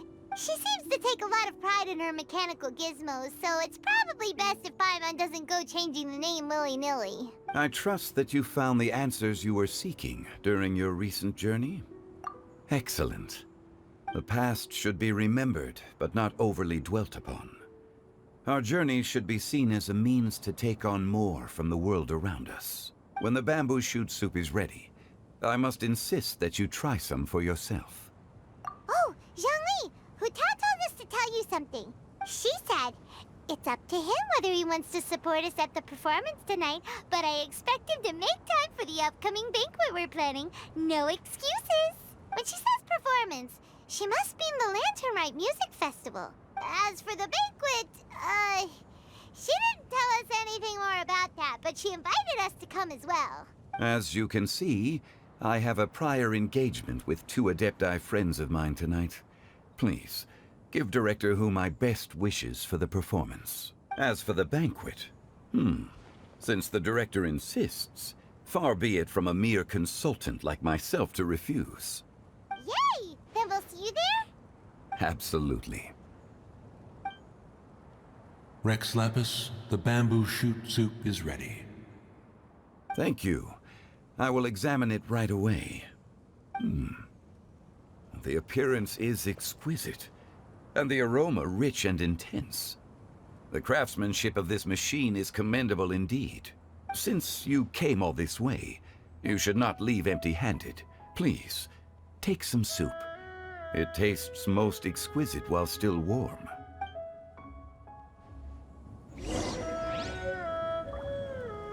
I intend to reminisce with my old friends for a while longer. You ought to get back to Liyue Harbor. There is a performance you do not want to miss. Had one known that Cloud Retainer was in possession of such eminently useful devices, one would have sought to borrow one from her long ago. And yet, since you share my lack of enthusiasm for mechanisms and fine dining, it would have become a mere decorative ornament in your abode. Not so. Had one had such a device to make up for one's lack of culinary prowess, Shenhe would not have had to rely on flowers and herbs alone for sustenance while under one's care. In that case, shall we rendezvous with Cloud Retainer one day soon and request to borrow one more Supreme Cuisine machine? A fine idea. A fine idea indeed.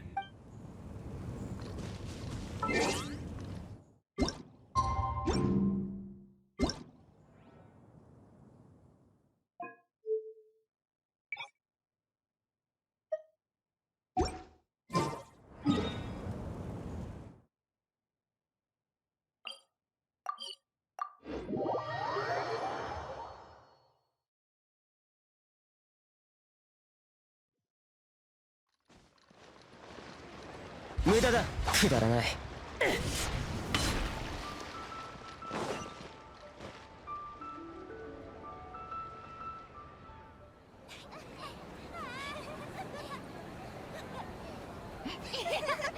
イリデッセンスツアーのステージに出られてあたいすっごく光栄だぜ。それじゃあフータオとあたいの舞台耳を澄まして楽しんでってくれ。その名も投資カリン。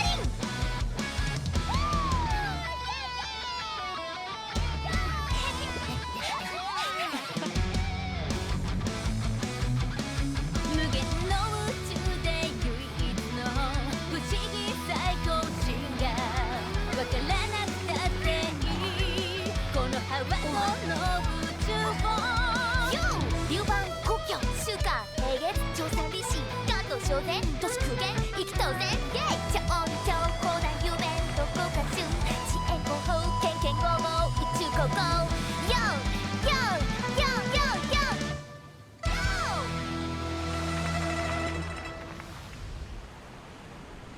ー。明日のご予定は？今年のねぎらいに素敵で簡単な食事会でもどう？もちろん私のおごりで。天チェン様のおごりか。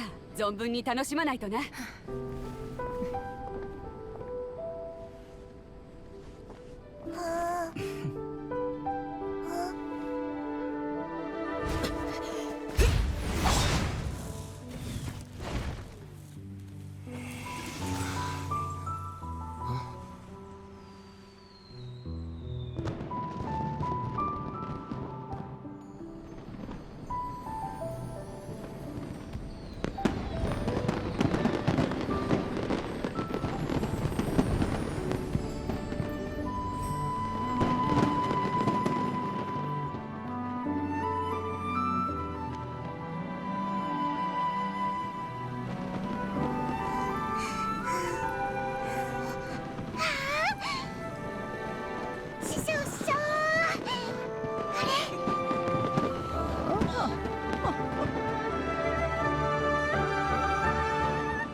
来年も良い年であるよう。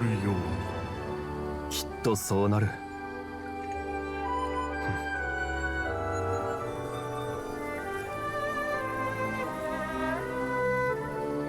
師匠、消灯を我は。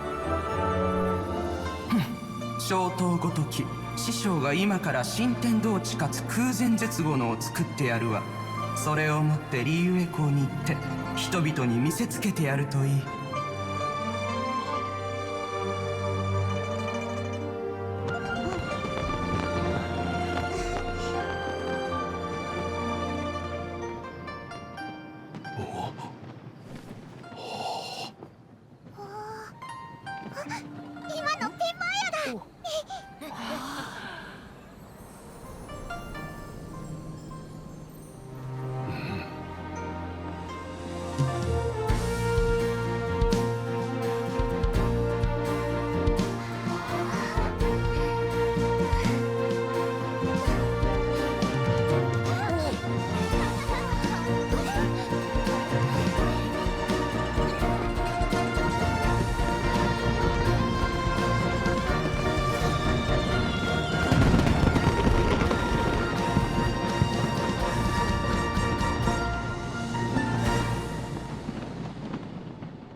あたいも急いで新曲作りに集中しないとな。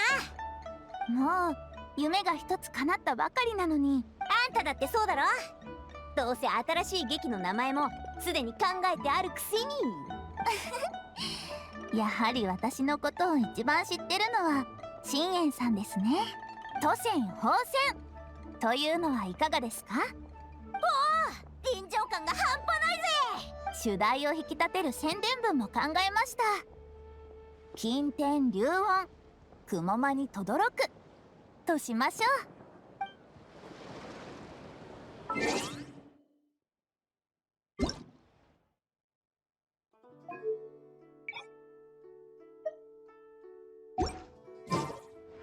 Okay, now I need to get a move on and write my next song.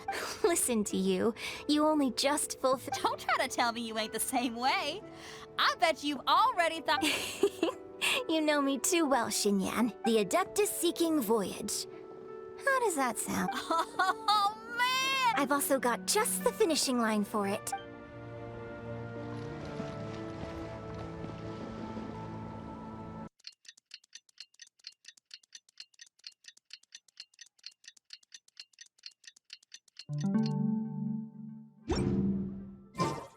Traveler, hurry! It's almost time for us to join Huta for dinner! Ooh, and we'll be meeting at Shinyue Kiosk. It's the place with a really long wait list. As expected of the parlor director, always so generous! Come on, let's go!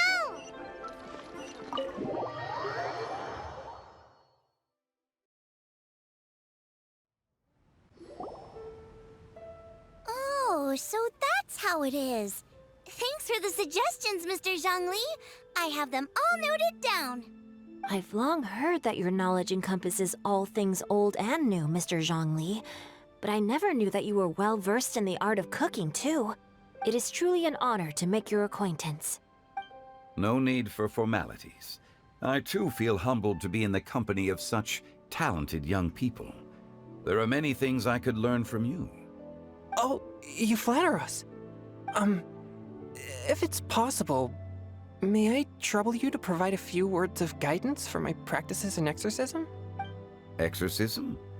I can't say I'm an expert in the field, but if you don't mind, we could start by discussing...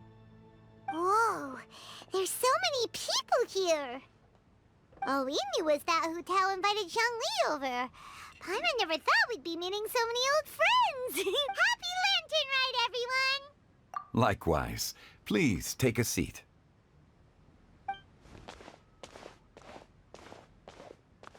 Happy Lantern Rite! Are you having fun? Me too. I've seen Xinyan perform before, but this is the first time I've watched something like this. I heard that the audience loved it too, and she's been receiving quite a lot of performance invitations lately. She's more busy than ever, and Yoonjin's gonna help her. Yep, and they asked us to pass on their season's greetings to everyone. They hope we'll have a wonderful gathering. The performance was spectacular indeed. However, it gave Xiangling a huge burst of inspiration, which in turn gave us a bit of a headache. Us? Did Xiangling ask you to try out her dishes too? That, my friend, is beside the point. Watching you eat was enough for me. Come to think of it, I probably shouldn't have burdened Chongyun with eating my share too. Hold on, Xiangling came up with a new recipe? Let Paimon try! See? Someone here knows how to encourage people. Thanks, Paimon. Oh, and I have to thank Mr. Zhongli too. He gave me lots of useful pointers that really drove it home for me. Oh, so that's what you were talking about before we arrived. Yes. Since we'll be dining together, the topic of our conversation naturally revolved around cooking. Xiangling's ideas are truly unconventional. Her choices in both ingredients and spices are comparable to a melody dancing on the tongue. My suggestions were nothing more than the icing on the cake. Oh, the two of you always deliver. Now I'm getting embarrassed. Anyway, I'll get everyone to have a taste after I've adjusted the recipe based on Mr. Zhongli's advice. That sounds like it might become a little safer to eat. How about I sample the dishes next time? Speaking of eating, Paimon feels like we're missing someone. Oh, Huta was the one who invited us, but she's not here. And where's Guoba? Oh, Guoba volunteered to help Dad at the restaurant. You know, lots of people come over to eat during Lantern Rite. Without Guoba helping out, I probably wouldn't have had the time to accept Hu Tao's invitation. As for Hu Tao... The director went to collect a guest. She asked me to stay here and host you for the time being. Seems like it's almost time. Huh? Hu Tao went to fetch someone in person? Oh, that must mean they are super important. Could it be... Kuching? She didn't clarify. And as her subordinate, I couldn't just pry into the details, could I? Ta-da! We're here! Oh, we're not late to the party, right? Right? Good thing the Conqueror of Demons and I are both as swift as the wind. And whoosh, we made it just in time.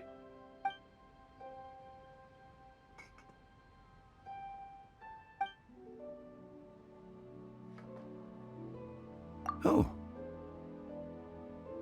I see. So the important guest is the Conqueror of Demons. I've been looking forward to meeting you. The director didn't mention anything when she invited us. What a pleasant surprise. Gathered here with us tonight are not only young and accomplished individuals, but also the protector of Liyue's peace, Adeptus Alatus. To convene here with all of you is indeed a great honor.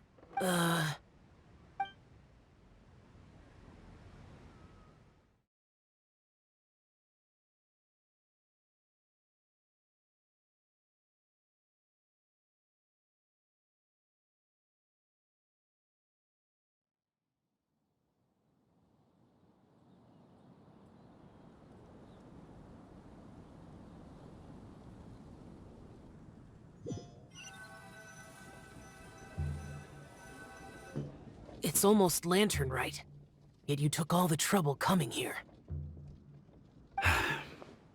The director has a way of making it difficult to decline. Rex Lapis, may I ask what troubles you? The director asked me to buy sesame oil in preparation for the celebrations. Huh. Then why would you come all the way to Wangshu Inn? I had a pleasant chat with Chef Yenshao and received some spices from him. And, see?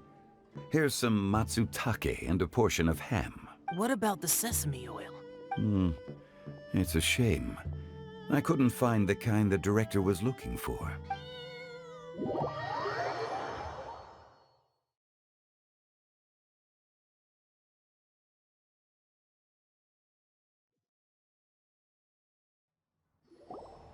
I'm sure you're exaggerating, Zhang...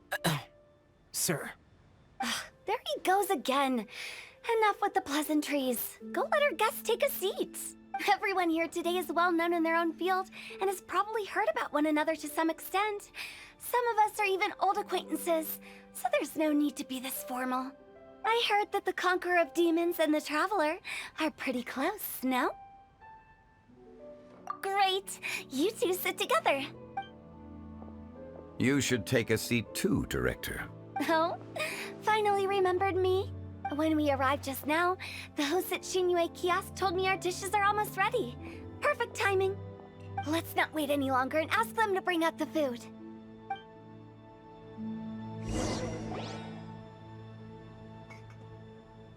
Paimon would have never guessed the person Hu Tao went to fetch was Xiao. Oh, that's also the first I've heard of the Traveler and Paimon being friends with the Conqueror of Demons. You know Xiao Chu? Knowing is a bit of an overstatement. I've always looked up to him. You might not know this, Paimon, but we exorcists have worked in close collaboration with the Conqueror of Demons for many generations, dispelling evil together, both in the open and from the shadows. Hard to imagine that thanks to Hu Tao, I've finally gotten the chance to meet him. Conqueror of Demons, I'm honored to make your acquaintance. Likewise. It is a great honor indeed to have a chance to meet the legendary Conqueror of Demons. Chongyun has brought that name up quite a few times in the past. I remember you mentioning wanting him to understand the importance of exorcists. We know each other too. He helped try my dishes during the Masterful Chef's cook-off. I didn't think we'd have the chance to meet again. Happy Lantern Rite. No anecdote, however, compares to meeting you in person. I'm Xingqiu, Xiangling and Chongyun's friend. The pleasure is all mine. Whoa, everyone's getting all formal and polite all of a sudden. Adeptus Xiao, mighty conqueror of demons, please accept Paimon's greetings too. Belated Happy Lantern Rite. Paimon tried very hard to look for a fancy word, okay? Don't be too harsh on Paimon! There's no need to be so polite. You're right. This was meant to be a nice little get-together between friends after all. Too much formality kills the atmosphere. I didn't plan this gathering only for everyone to walk on eggshells. Hiya. What's your true intention, then? A little get-together between friends, sipping the finest tea and watching lanterns float into the sky, bidding farewell to the past, and embracing the present with joy. And that is something our consultant would say. Indeed. Exceptional acting skills, Director. As for me, I'm just here to have fun and treat everyone to something good. We all worked really hard this year, whether traveling or guiding, cooking, helping with the family business, exorcising evil spirits, or conquering demons. And of course, our consultant, who's been helping out at the parlor every now and then. Everyone has done some pretty amazing things. As the one who brought everyone together, it goes without saying that I'm the one most deserving of praise. Huh? Sounds kinda self-important, but Paimon thinks it's pretty amazing that she managed to talk Xiao into coming. He rarely ever enters Liyue Harbor, after all. It wasn't as complicated as you think.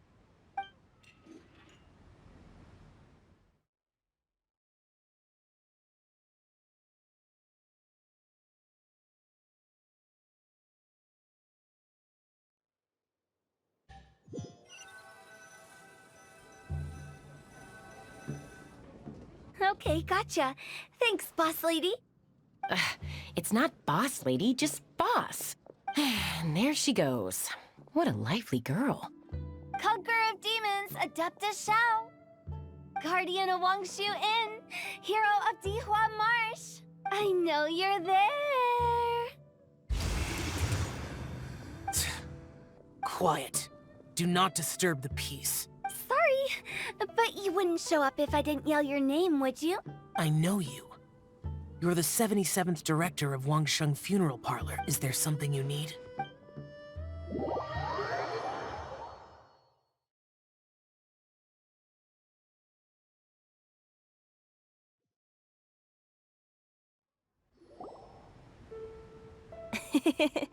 That does sound like one of Hu Tao's antics. Did the Conqueror of Demons agree to come so that Hu Tao would stop pestering him?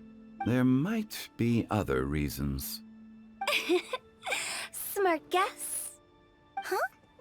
There's more to it? It gets pretty boring from here on. I talked about the funeral parlor's past relationships with the guardian yakshas. You know, just to be sociable. In the time of the Archon War, disputes were frequent, and disaster overtook the land.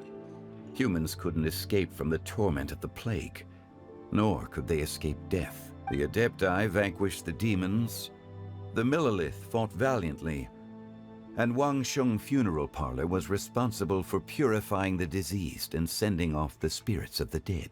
That is how the border between life and death was maintained during the war. And it effectively prevented further incidents from happening. That's right. 1 point for the consultant. But despite our deep-rooted connection, it still took me quite a while to actually convince him.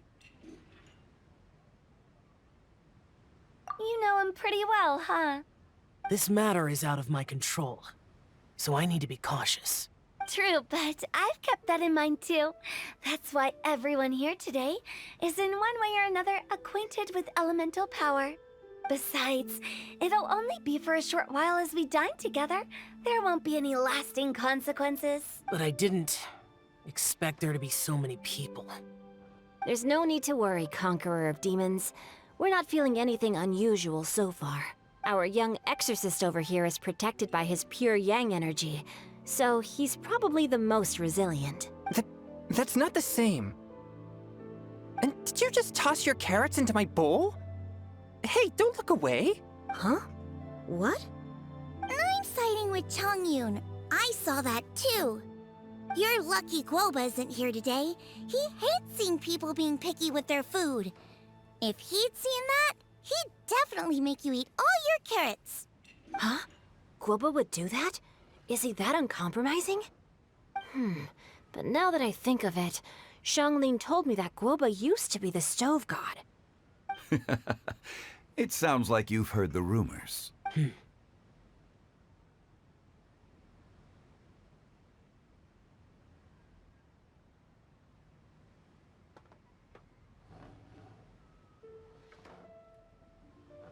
I'm doing fine. Not long ago, before Lantern Rite, I met an old friend. Thanks to his help, things have been a lot more stable than before. You should know him. He's...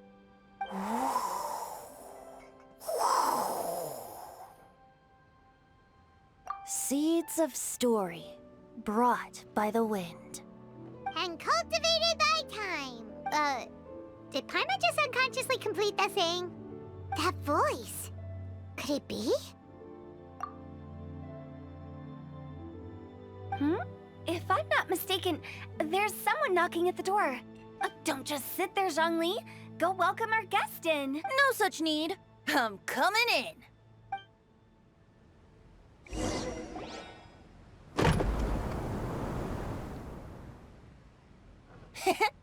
You finally let me in. Hello, hello. No matter if we've met before or not, this moment marks a brand new encounter. Old friends and new.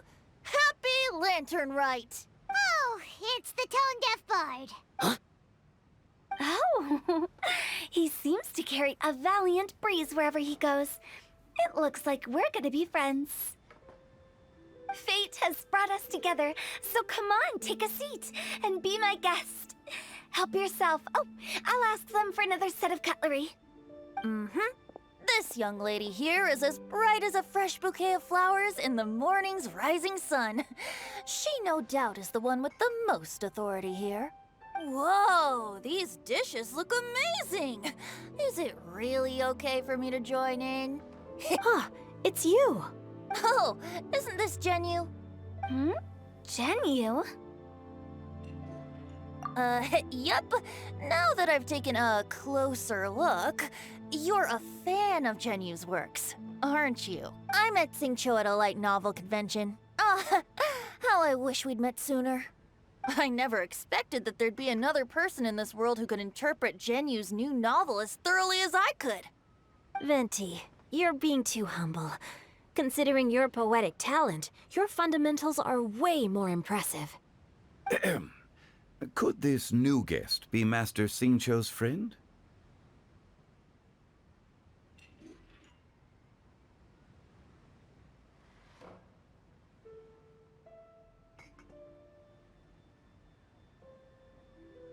Yeah! Xiao, you remember me too, right?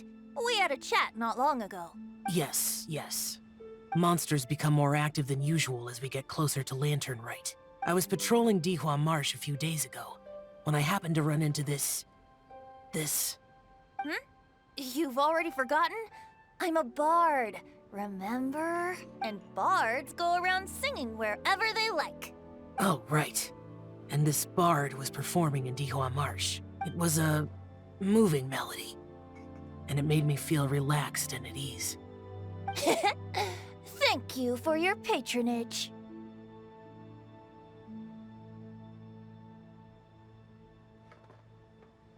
I understand now, too. I'm Zhongli, currently working at the Wangsheng Funeral Parlor. It's... And And I'm his boss. Oh, and if there's anything unsatisfactory, let me know anytime. That's very considerate of you. Oh? No wonder. Only a boss as savvy and reliable as you would be able to hire such an impressive consultant. Oh, you're too nice, Venti. Not to brag, but our consultant truly is impressive. His knowledge extends across the stars and the land, and there's nothing throughout history that he doesn't know. From the sophisticated way he speaks, it's hard not to suspect that he could very well be an adeptus in disguise.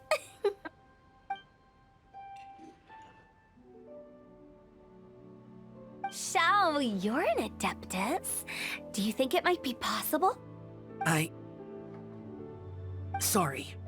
I'm only good at conquering demons. I'm afraid I don't have much knowledge in that matter. Really? But Paimon thinks you're super knowledgeable. Huh?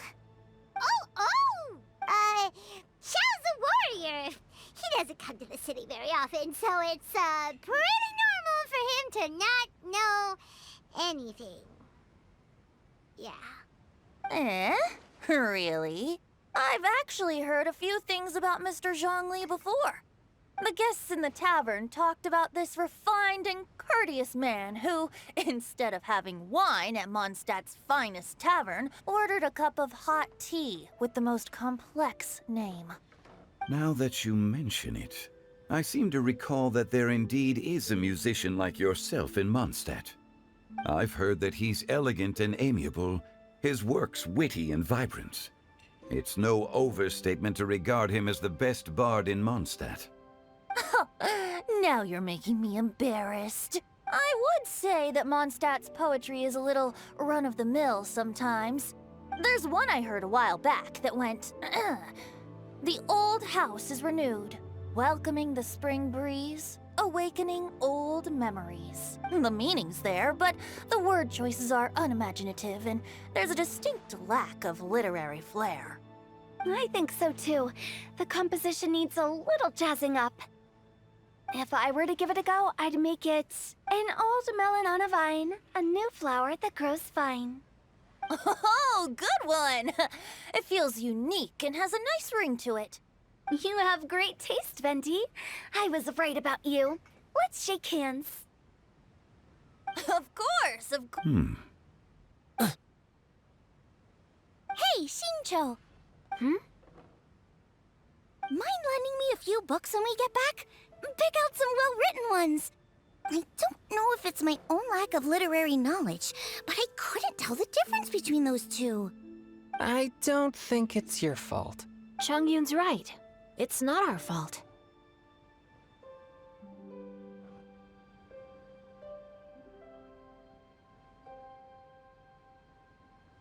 Oh, you have a point.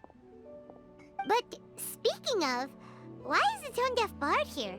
Are you here to take part in Lantern Rite too? I heard that Liyue will be hosting a Lantern Rite music festival this year. As a musician myself, how could I possibly resist the temptation to come take a look? Or listen. Getting to know other musical styles is essential to sparking inspiration, don't you think? As for the Fontaine friend who hosted the festival, I saw him near Stone Gate the other day. The Iridescence tour has finally been held successfully for once, so I had to congratulate him.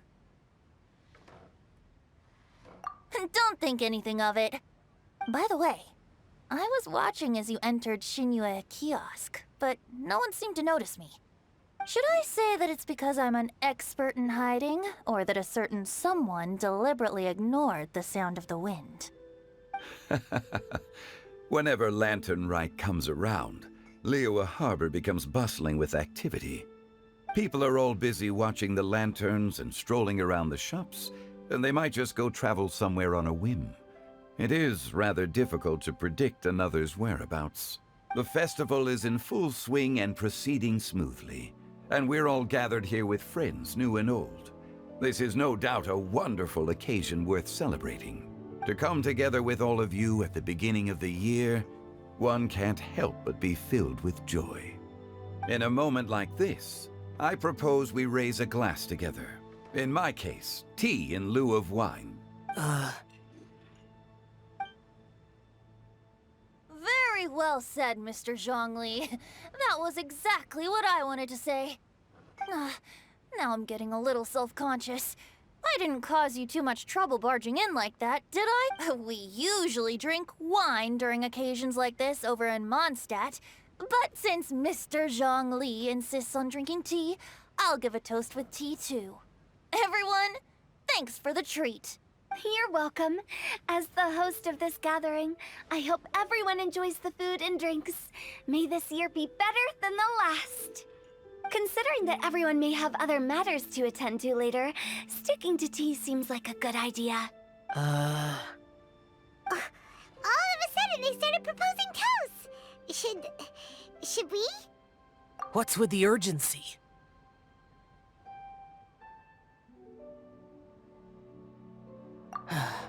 Sure. Have you two finished eating? It's always nice to have a breath of fresh air after a meal. Helps with digestion. Paimon will come too. Yeah? Okay then. Don't forget to come back.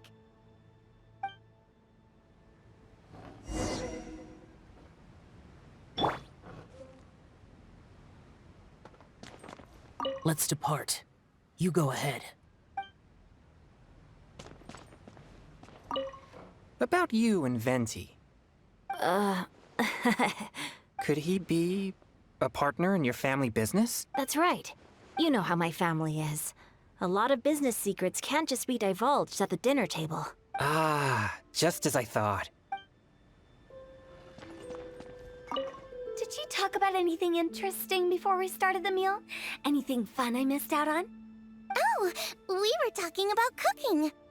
Mr. Zhongli told us that he went on a trip to Qiaoyang Village the other day and got a hold of some uncommon ingredients.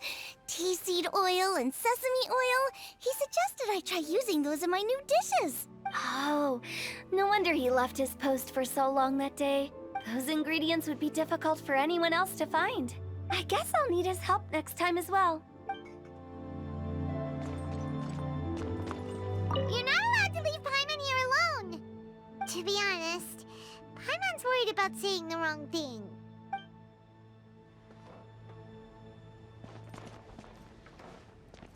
It seems like our new friend is an expert in wine. I deserve no such praise. I only drink for fun. It's nothing compared to your expertise. I'm glad we're only having tea today. What if I got drunk and said something nonsensical? I'd surely become an object of ridicule to someone I've just met. No such thing. I wouldn't dare disrespect the director's guest.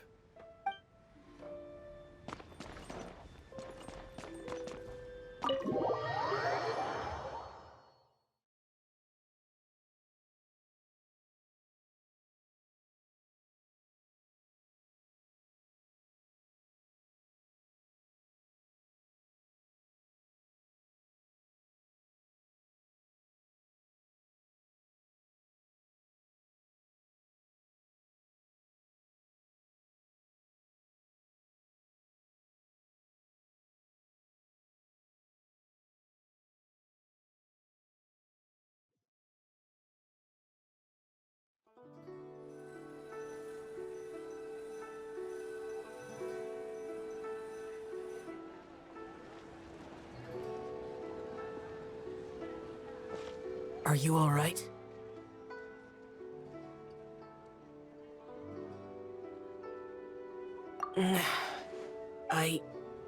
It's hard to describe. It's not that. There were those among the Adepti who loved gatherings and idle chit-chat. Sometimes they would call up a few others for a drink. Even I got dragged along to their gatherings many times. The Adepti all have their specialties, making most of them proud and arrogant. Everything they say is straight from the heart. It never gets too complicated. But this time...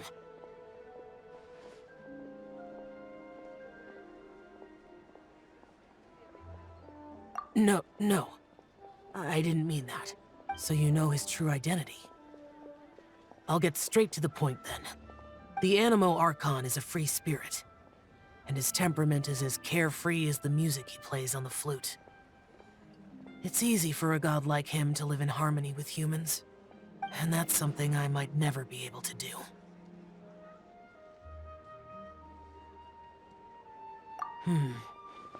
That does sound like something you would say. No matter.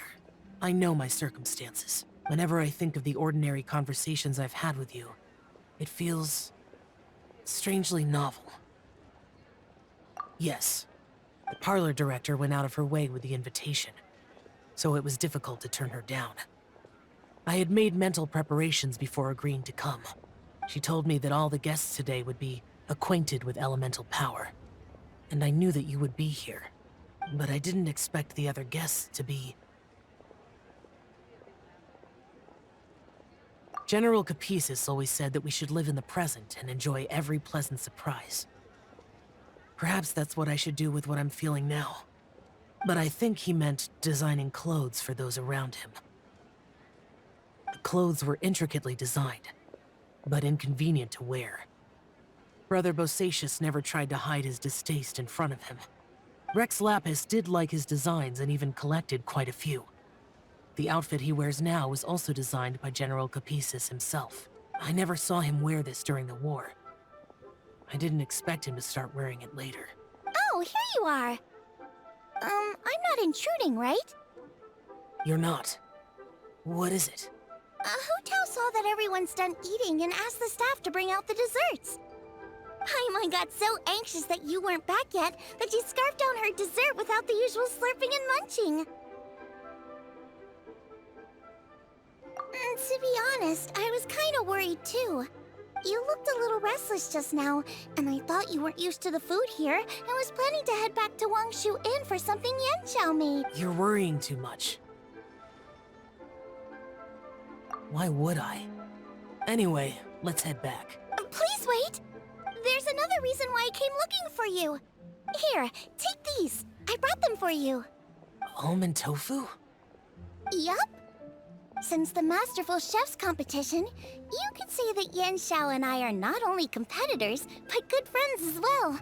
I visit him at Wangshu Inn some. I heard him say that the esteemed guest on the roof loves nothing more than a good plate of almond tofu. I'll be honest, before Hu Tao invited everyone, she secretly came looking for me, told me about the guest she planned, so I made a few servings of almond tofu for you guys in advance. Take them as a token of gratitude for your support. When I told Guoba that I was making these for you, he started eagerly running around the kitchen and helping a lot too. Thank you for the trouble. There was no need to... I'll take them. Thank you. And Guoba too. You're welcome. Oh, the almond tofu I made probably tastes and feels a little different from the type Yanxiao cooks. Please let me know if there's any improvements I should make. Okay. That's all. Alrighty, we should head back now. We can't keep Paimon waiting.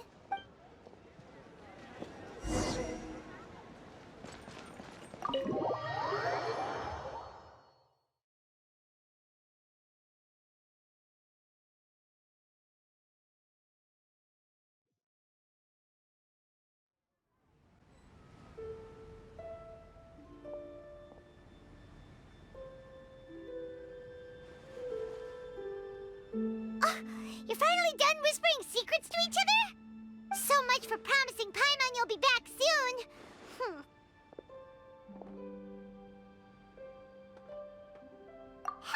How could you say that to Paimon? In that case, besides having no sense of time, Paimon will let you know what having no sense of fullness looks like. Your dessert is all Paimon's. Sorry to keep everyone waiting. No worries, we're all just chatting here. There's no serious business to take care of. Whether we're chatting outside or inside, it's all the same. Paimon's too busy eating to talk to you. But even though we're all well acquainted by now, I think this festive gathering deserves something ceremonious. Oh? Is this some local custom? Nope, This is something I made up so that good luck will be on our side, that's all. Spontaneity is the best choice to make here. Let's use this incense burner on the table. It's been lit for so long now that the incense is running out. I'll leave refilling and lighting the incense to the most distinguished guest among us all. Lighting the incense will signify continuous growth and prosperity in all our endeavors in the new year. I see. Perfect symbolism, as expected of Hu Tao. And speaking of the most distinguished guest here today, I'm sure we all agree that it's Mr. Zhongli. I'm not very familiar with the details of his past deeds, but chatting with him has been a real eye-opener, even for a bard who has traveled all across the world. If knowledge were a form of power, one could even say that you're a wielder of unlimited strength. But when it comes to having a way with words, the notable bard is certainly one cut above the rest. I just happen to have a good memory. It is such an unexceptional skill, yet you made it sound like an unparalleled talent. I am truly impressed. Since we all get to nominate someone...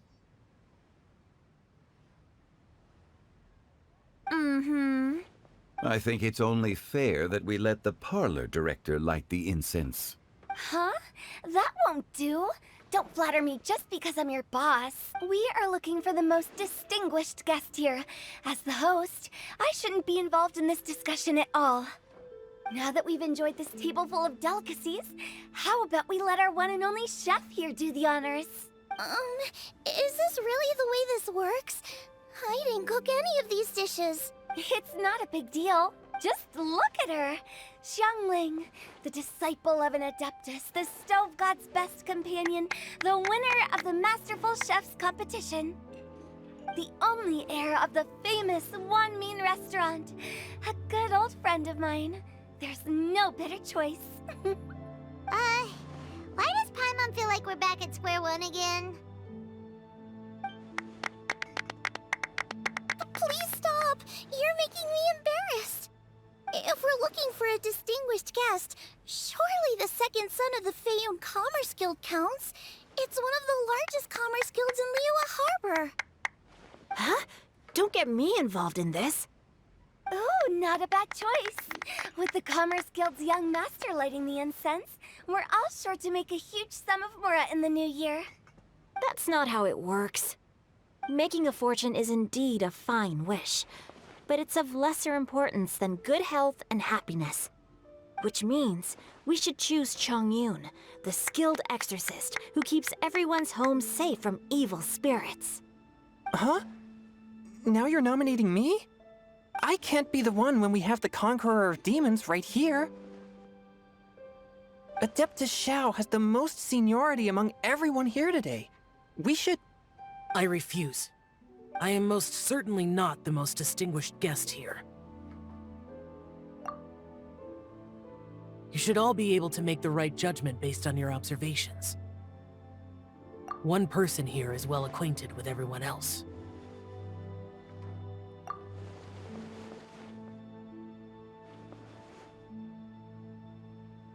Oh, that's right!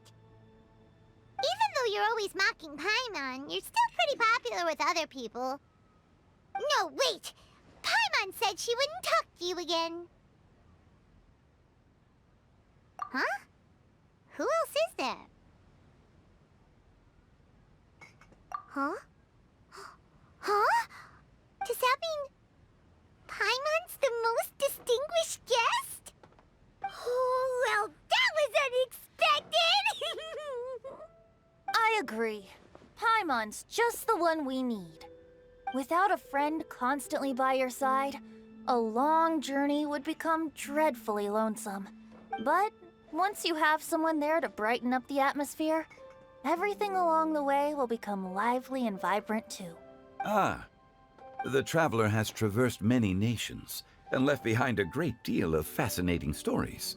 But without Paimon, they would have become quite monotonous. Paimon plays an indispensable role in making your journey a happy and smooth one. You guys! Paimon's not used to being praised like that. Though those were genuine compliments, right? Thank you. You made Paimon wait for a long time, but Paimon's not mad anymore. Don't take everything to heart, Paimon. Friends tease each other all the time. That is indeed true. That means Paimon is as important to the Traveler as Guoba is to me. Looks like we've come to an agreement. Any objections before we proceed? I trust the Traveler's judgment. Then Paimon it is. And now, the world's most excellent traveler's greatest companion, guide, and friend, Paimon, will be refilling and lighting the incense for us. Here you go. Take the match, and don't burn yourself. But if things go really wrong, here's the 2-for-1 coupon.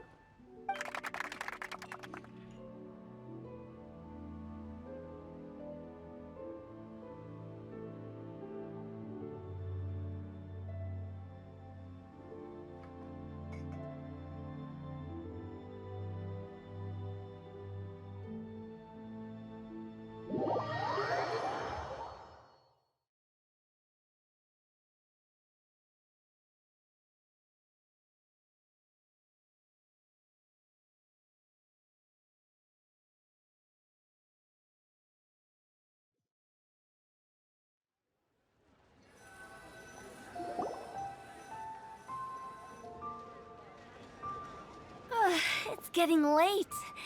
I won't take up any more of your time. You're all free to go as you please.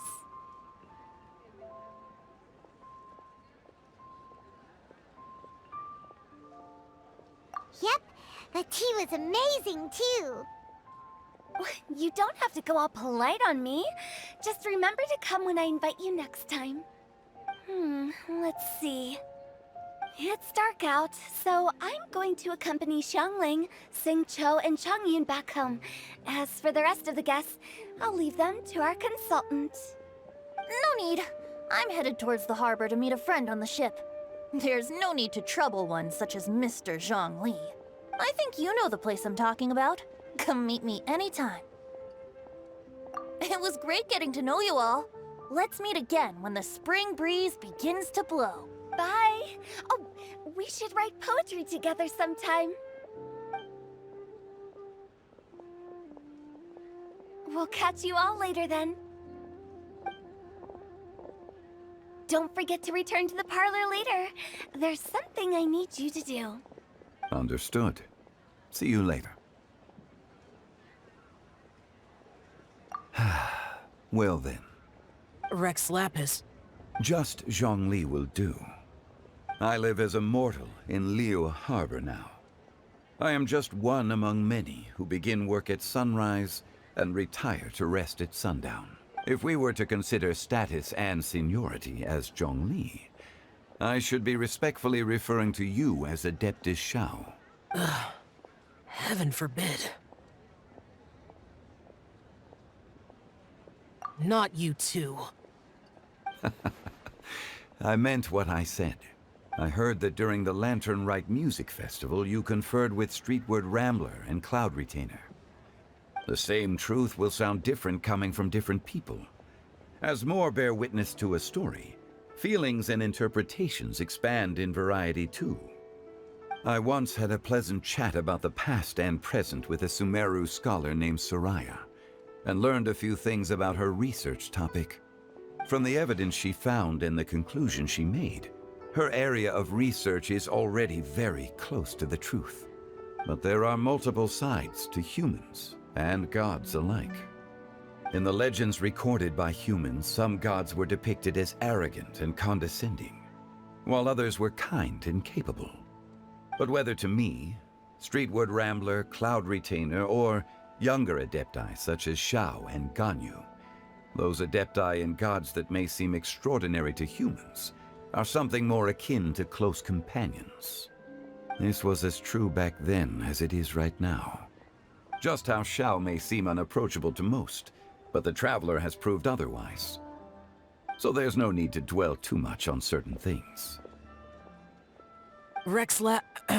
I mean, Zhongli, what you're saying is... It looks like you understood what I meant. Ah. The director asked me to accompany you on your return, but I don't think you'll need my protection. I'll be taking a walk around and admiring the night scenery. After that, it'll be time for me to go back and meet up with the director. Goodbye for now. Bye, Zhongli! Everyone's gone now. Paimon always feels a little empty inside when a lively celebration ends. But at least you always stay by Paimon's side. No. Paimon got it mixed up. Paimon, the best and most distinguished travel guide, will always stay by your side, traveler. Good that you were aware of that. Shell, is there anything else you want to do? We could take you on a tour of Liyue Harbor. No need. I've stayed here for much longer than I had expected. The city lights are a fine sight, but it's time for me to leave. The events of today occurred so abruptly. I appreciate your kindness.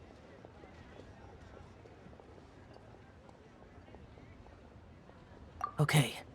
I'll see you next time then.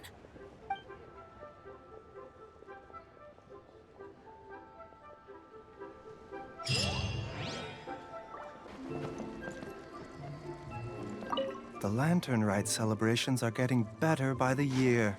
Such wonderful music. Dr. Baiju, I've brought the herbs. Who are they for? The singers. Performing at a music festival is very demanding. Using these herbs in good time will protect their voices from damage. Oh, that's why you were preparing them all night. I dared not neglect the Yuheng's request. Her messenger was quite insistent that it should take top priority. Let me double check again. This one is for...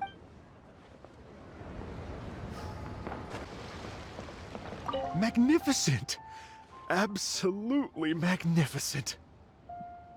Yes, when I heard the music coming from up in the clouds, I was so stunned I could barely think or move. I felt like it had a special kind of hold over me. Or maybe it was the adeptal power within the music. And the ensemble at the end was truly sublime. I felt like I would have started to cry if I hadn't been one of the performers on the stage. Magnificent! Well, Lady Ningguang, the Tianquan of the Liyue Qixing, has invited me to visit her again at Yujing Terrace to discuss a long-term collaboration plan. I do hope everything goes well and that we have more opportunities to collaborate in the future. The next time we have another performance, you'll have to come. I will save the best seat for you.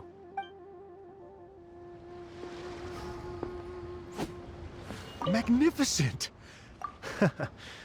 I've already given her my thanks in person. This is what she said.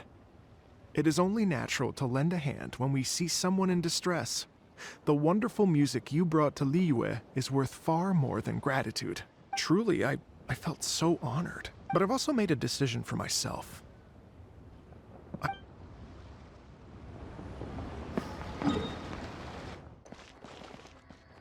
The vegetables are fresh, and there are enough wheats and grains stocked up. I'll pass on the seafood.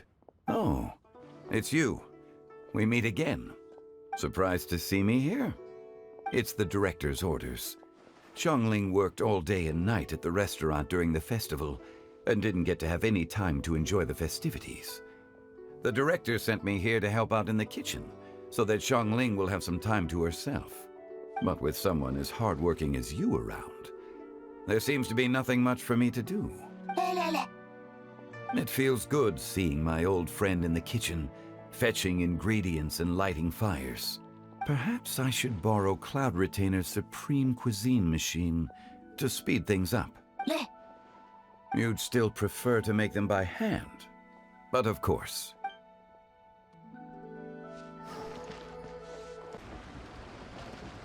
I'm so happy. And all the grandmas and grandpas in Qingce Village had a great time too. You mean, what am I doing here? Well, just now, I did a performance for everyone. Although I can't play an instrument anywhere near as well as Master, I can still sing. Even Granny Roshin said I did a great job. She also gave me some candies. I'm so happy. And all the grandmas and grandpas in Chingsa Village, Masters told me a lot of stories about the Adepti. There was Skybracer with the giant deer horns, and Sea Gazer who loved to collect treasure. Sometimes Master talks and talks for a long time, until her voice starts to sound sad. But then she always breaks into a smile again, and tells me all of the things each of them loved best about Liyue. I love everything about Liyue. Some of the Adepti are gone now, but it's okay, because I'm gonna help take care of everyone in their stead. I'm so happy. And I'm happy that Mr. Dvorak found the fairy lady from his story. Also, I helped out this time too, didn't I? So that means I was paying homage to my master? Oh, also, Mr. Dvorak got one of his friends to bring me a toy from at first. I didn't know whether I was supposed to accept it or not, but...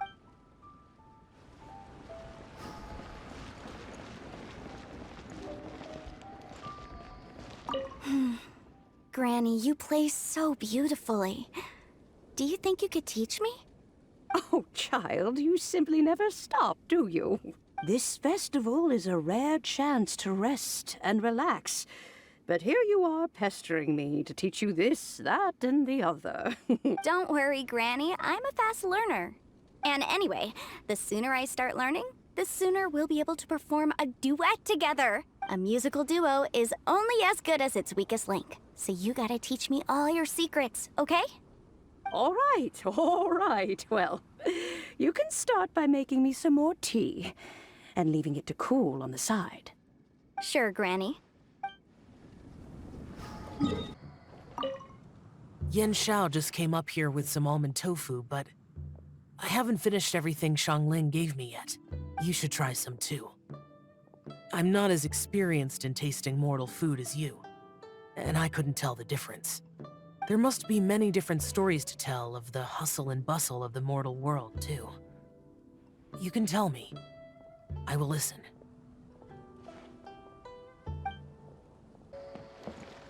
This is such a cool ship! Facing the sea breeze and gazing out at the soaring seagulls, makes me want to sing out loud! Kazuha, how about I stay here and be the ship's resident bard? What are my prospects? With your level of artistic finesse, I'm sure nothing will go wrong. But I'm afraid the sailors aboard are not the most versed in the arts. They probably wouldn't understand the deeper meaning your poetry holds. You can't say that for sure. Poetry is spur-of-the-moment creations. Anyone viewing the same sights and experiencing the same atmosphere would surely understand. There's a port in Mondstadt too, but I rarely get the chance to board any of the ships. Speaking of ships, everything's perfect about this one, except... Kazuha, could you tell your captain that my height says nothing of my age? I'm way past drinking age. How often does one get to enjoy a seafood feast on a ship? It'll be a real shame if there isn't anything stronger to enhance the food. Pretty please? There's not much I can do about that. It's not because Captain Beto's not on the ship right now, but because there's no room for negotiation on this matter. Even I have to sit in the no-drinking zone every time. But I don't get drunk after just a few sips. Trust me, I can hold my liquor really well. Hey, don't tell me you called me over for just a game of chess. You have to be more specific, Captain Beto. Is it that you find playing chess an uninteresting activity, or that you're unhappy about my lack of novel ideas? If you don't specify what you mean, how could I know what I should do to please you? Of course. I make a single remark and you reply with a full-blown lecture. Maybe we should deal with all official affairs publicly in the future. It might just make things easier. I'd be perfectly happy with that. I'm just... Don't give me that. That woman from Yenshang Tea House sometimes comes aboard to ask for information. She requested the fleet to import some goods, but how could I not know who she's actually working for? Oh. You sure know a lot, Captain Beidou. How about I ask her to come over? Or maybe we go straight to her tea house. With one more person around, we'll be able to have some variety in our chess games. I hope that would be less of a bore to you. So, we're still gonna play chess after all.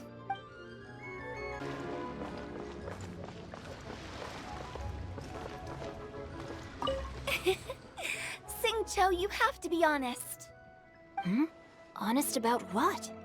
How did you and Venti really meet? Why are you suddenly asking that? Huh? Aren't they book buddies? Yeah, we met a few times at a book convention. That's all. Oh, really? With that extraordinary demeanor and literary talent, he's definitely not just any bard. If he's someone that could hold his ground in a conversation with a consultant, he needs to at least be as talented as me. Perhaps you're overthinking this matter. Hu Tao, Xingqiu wouldn't lie to us. Okay. I'll tell you the truth. Huh? Xingqiu! I'm actually a fan of Venti's poetry. You all know that I love reading, and sometimes come across poetry from Mondstadt. Among those works, I admire the ones penned by Venti the most. Just as Hu Tao said, his artistry is the reflection of his personality, remarkable grace and exceptional literary talent. I guess Venti didn't tell you the whole truth back at the restaurant, because he didn't want to embarrass me in front of everyone. He's such a considerate person. Yes, right. I can confirm that. When Xingqiu was busy with other things, he asked me to buy him poetry books in secret. I see. That didn't sound like too much of a big deal. You could have told us right away. Well, I'm telling you now, aren't I? Oh, so that's your story. Forget it. Let's drop this topic. It's not often that the four of us are all together. What should we do next? Hide and seek, hopscotch, or some shopping? Since there's 4 of us, why don't we borrow a mahjong set?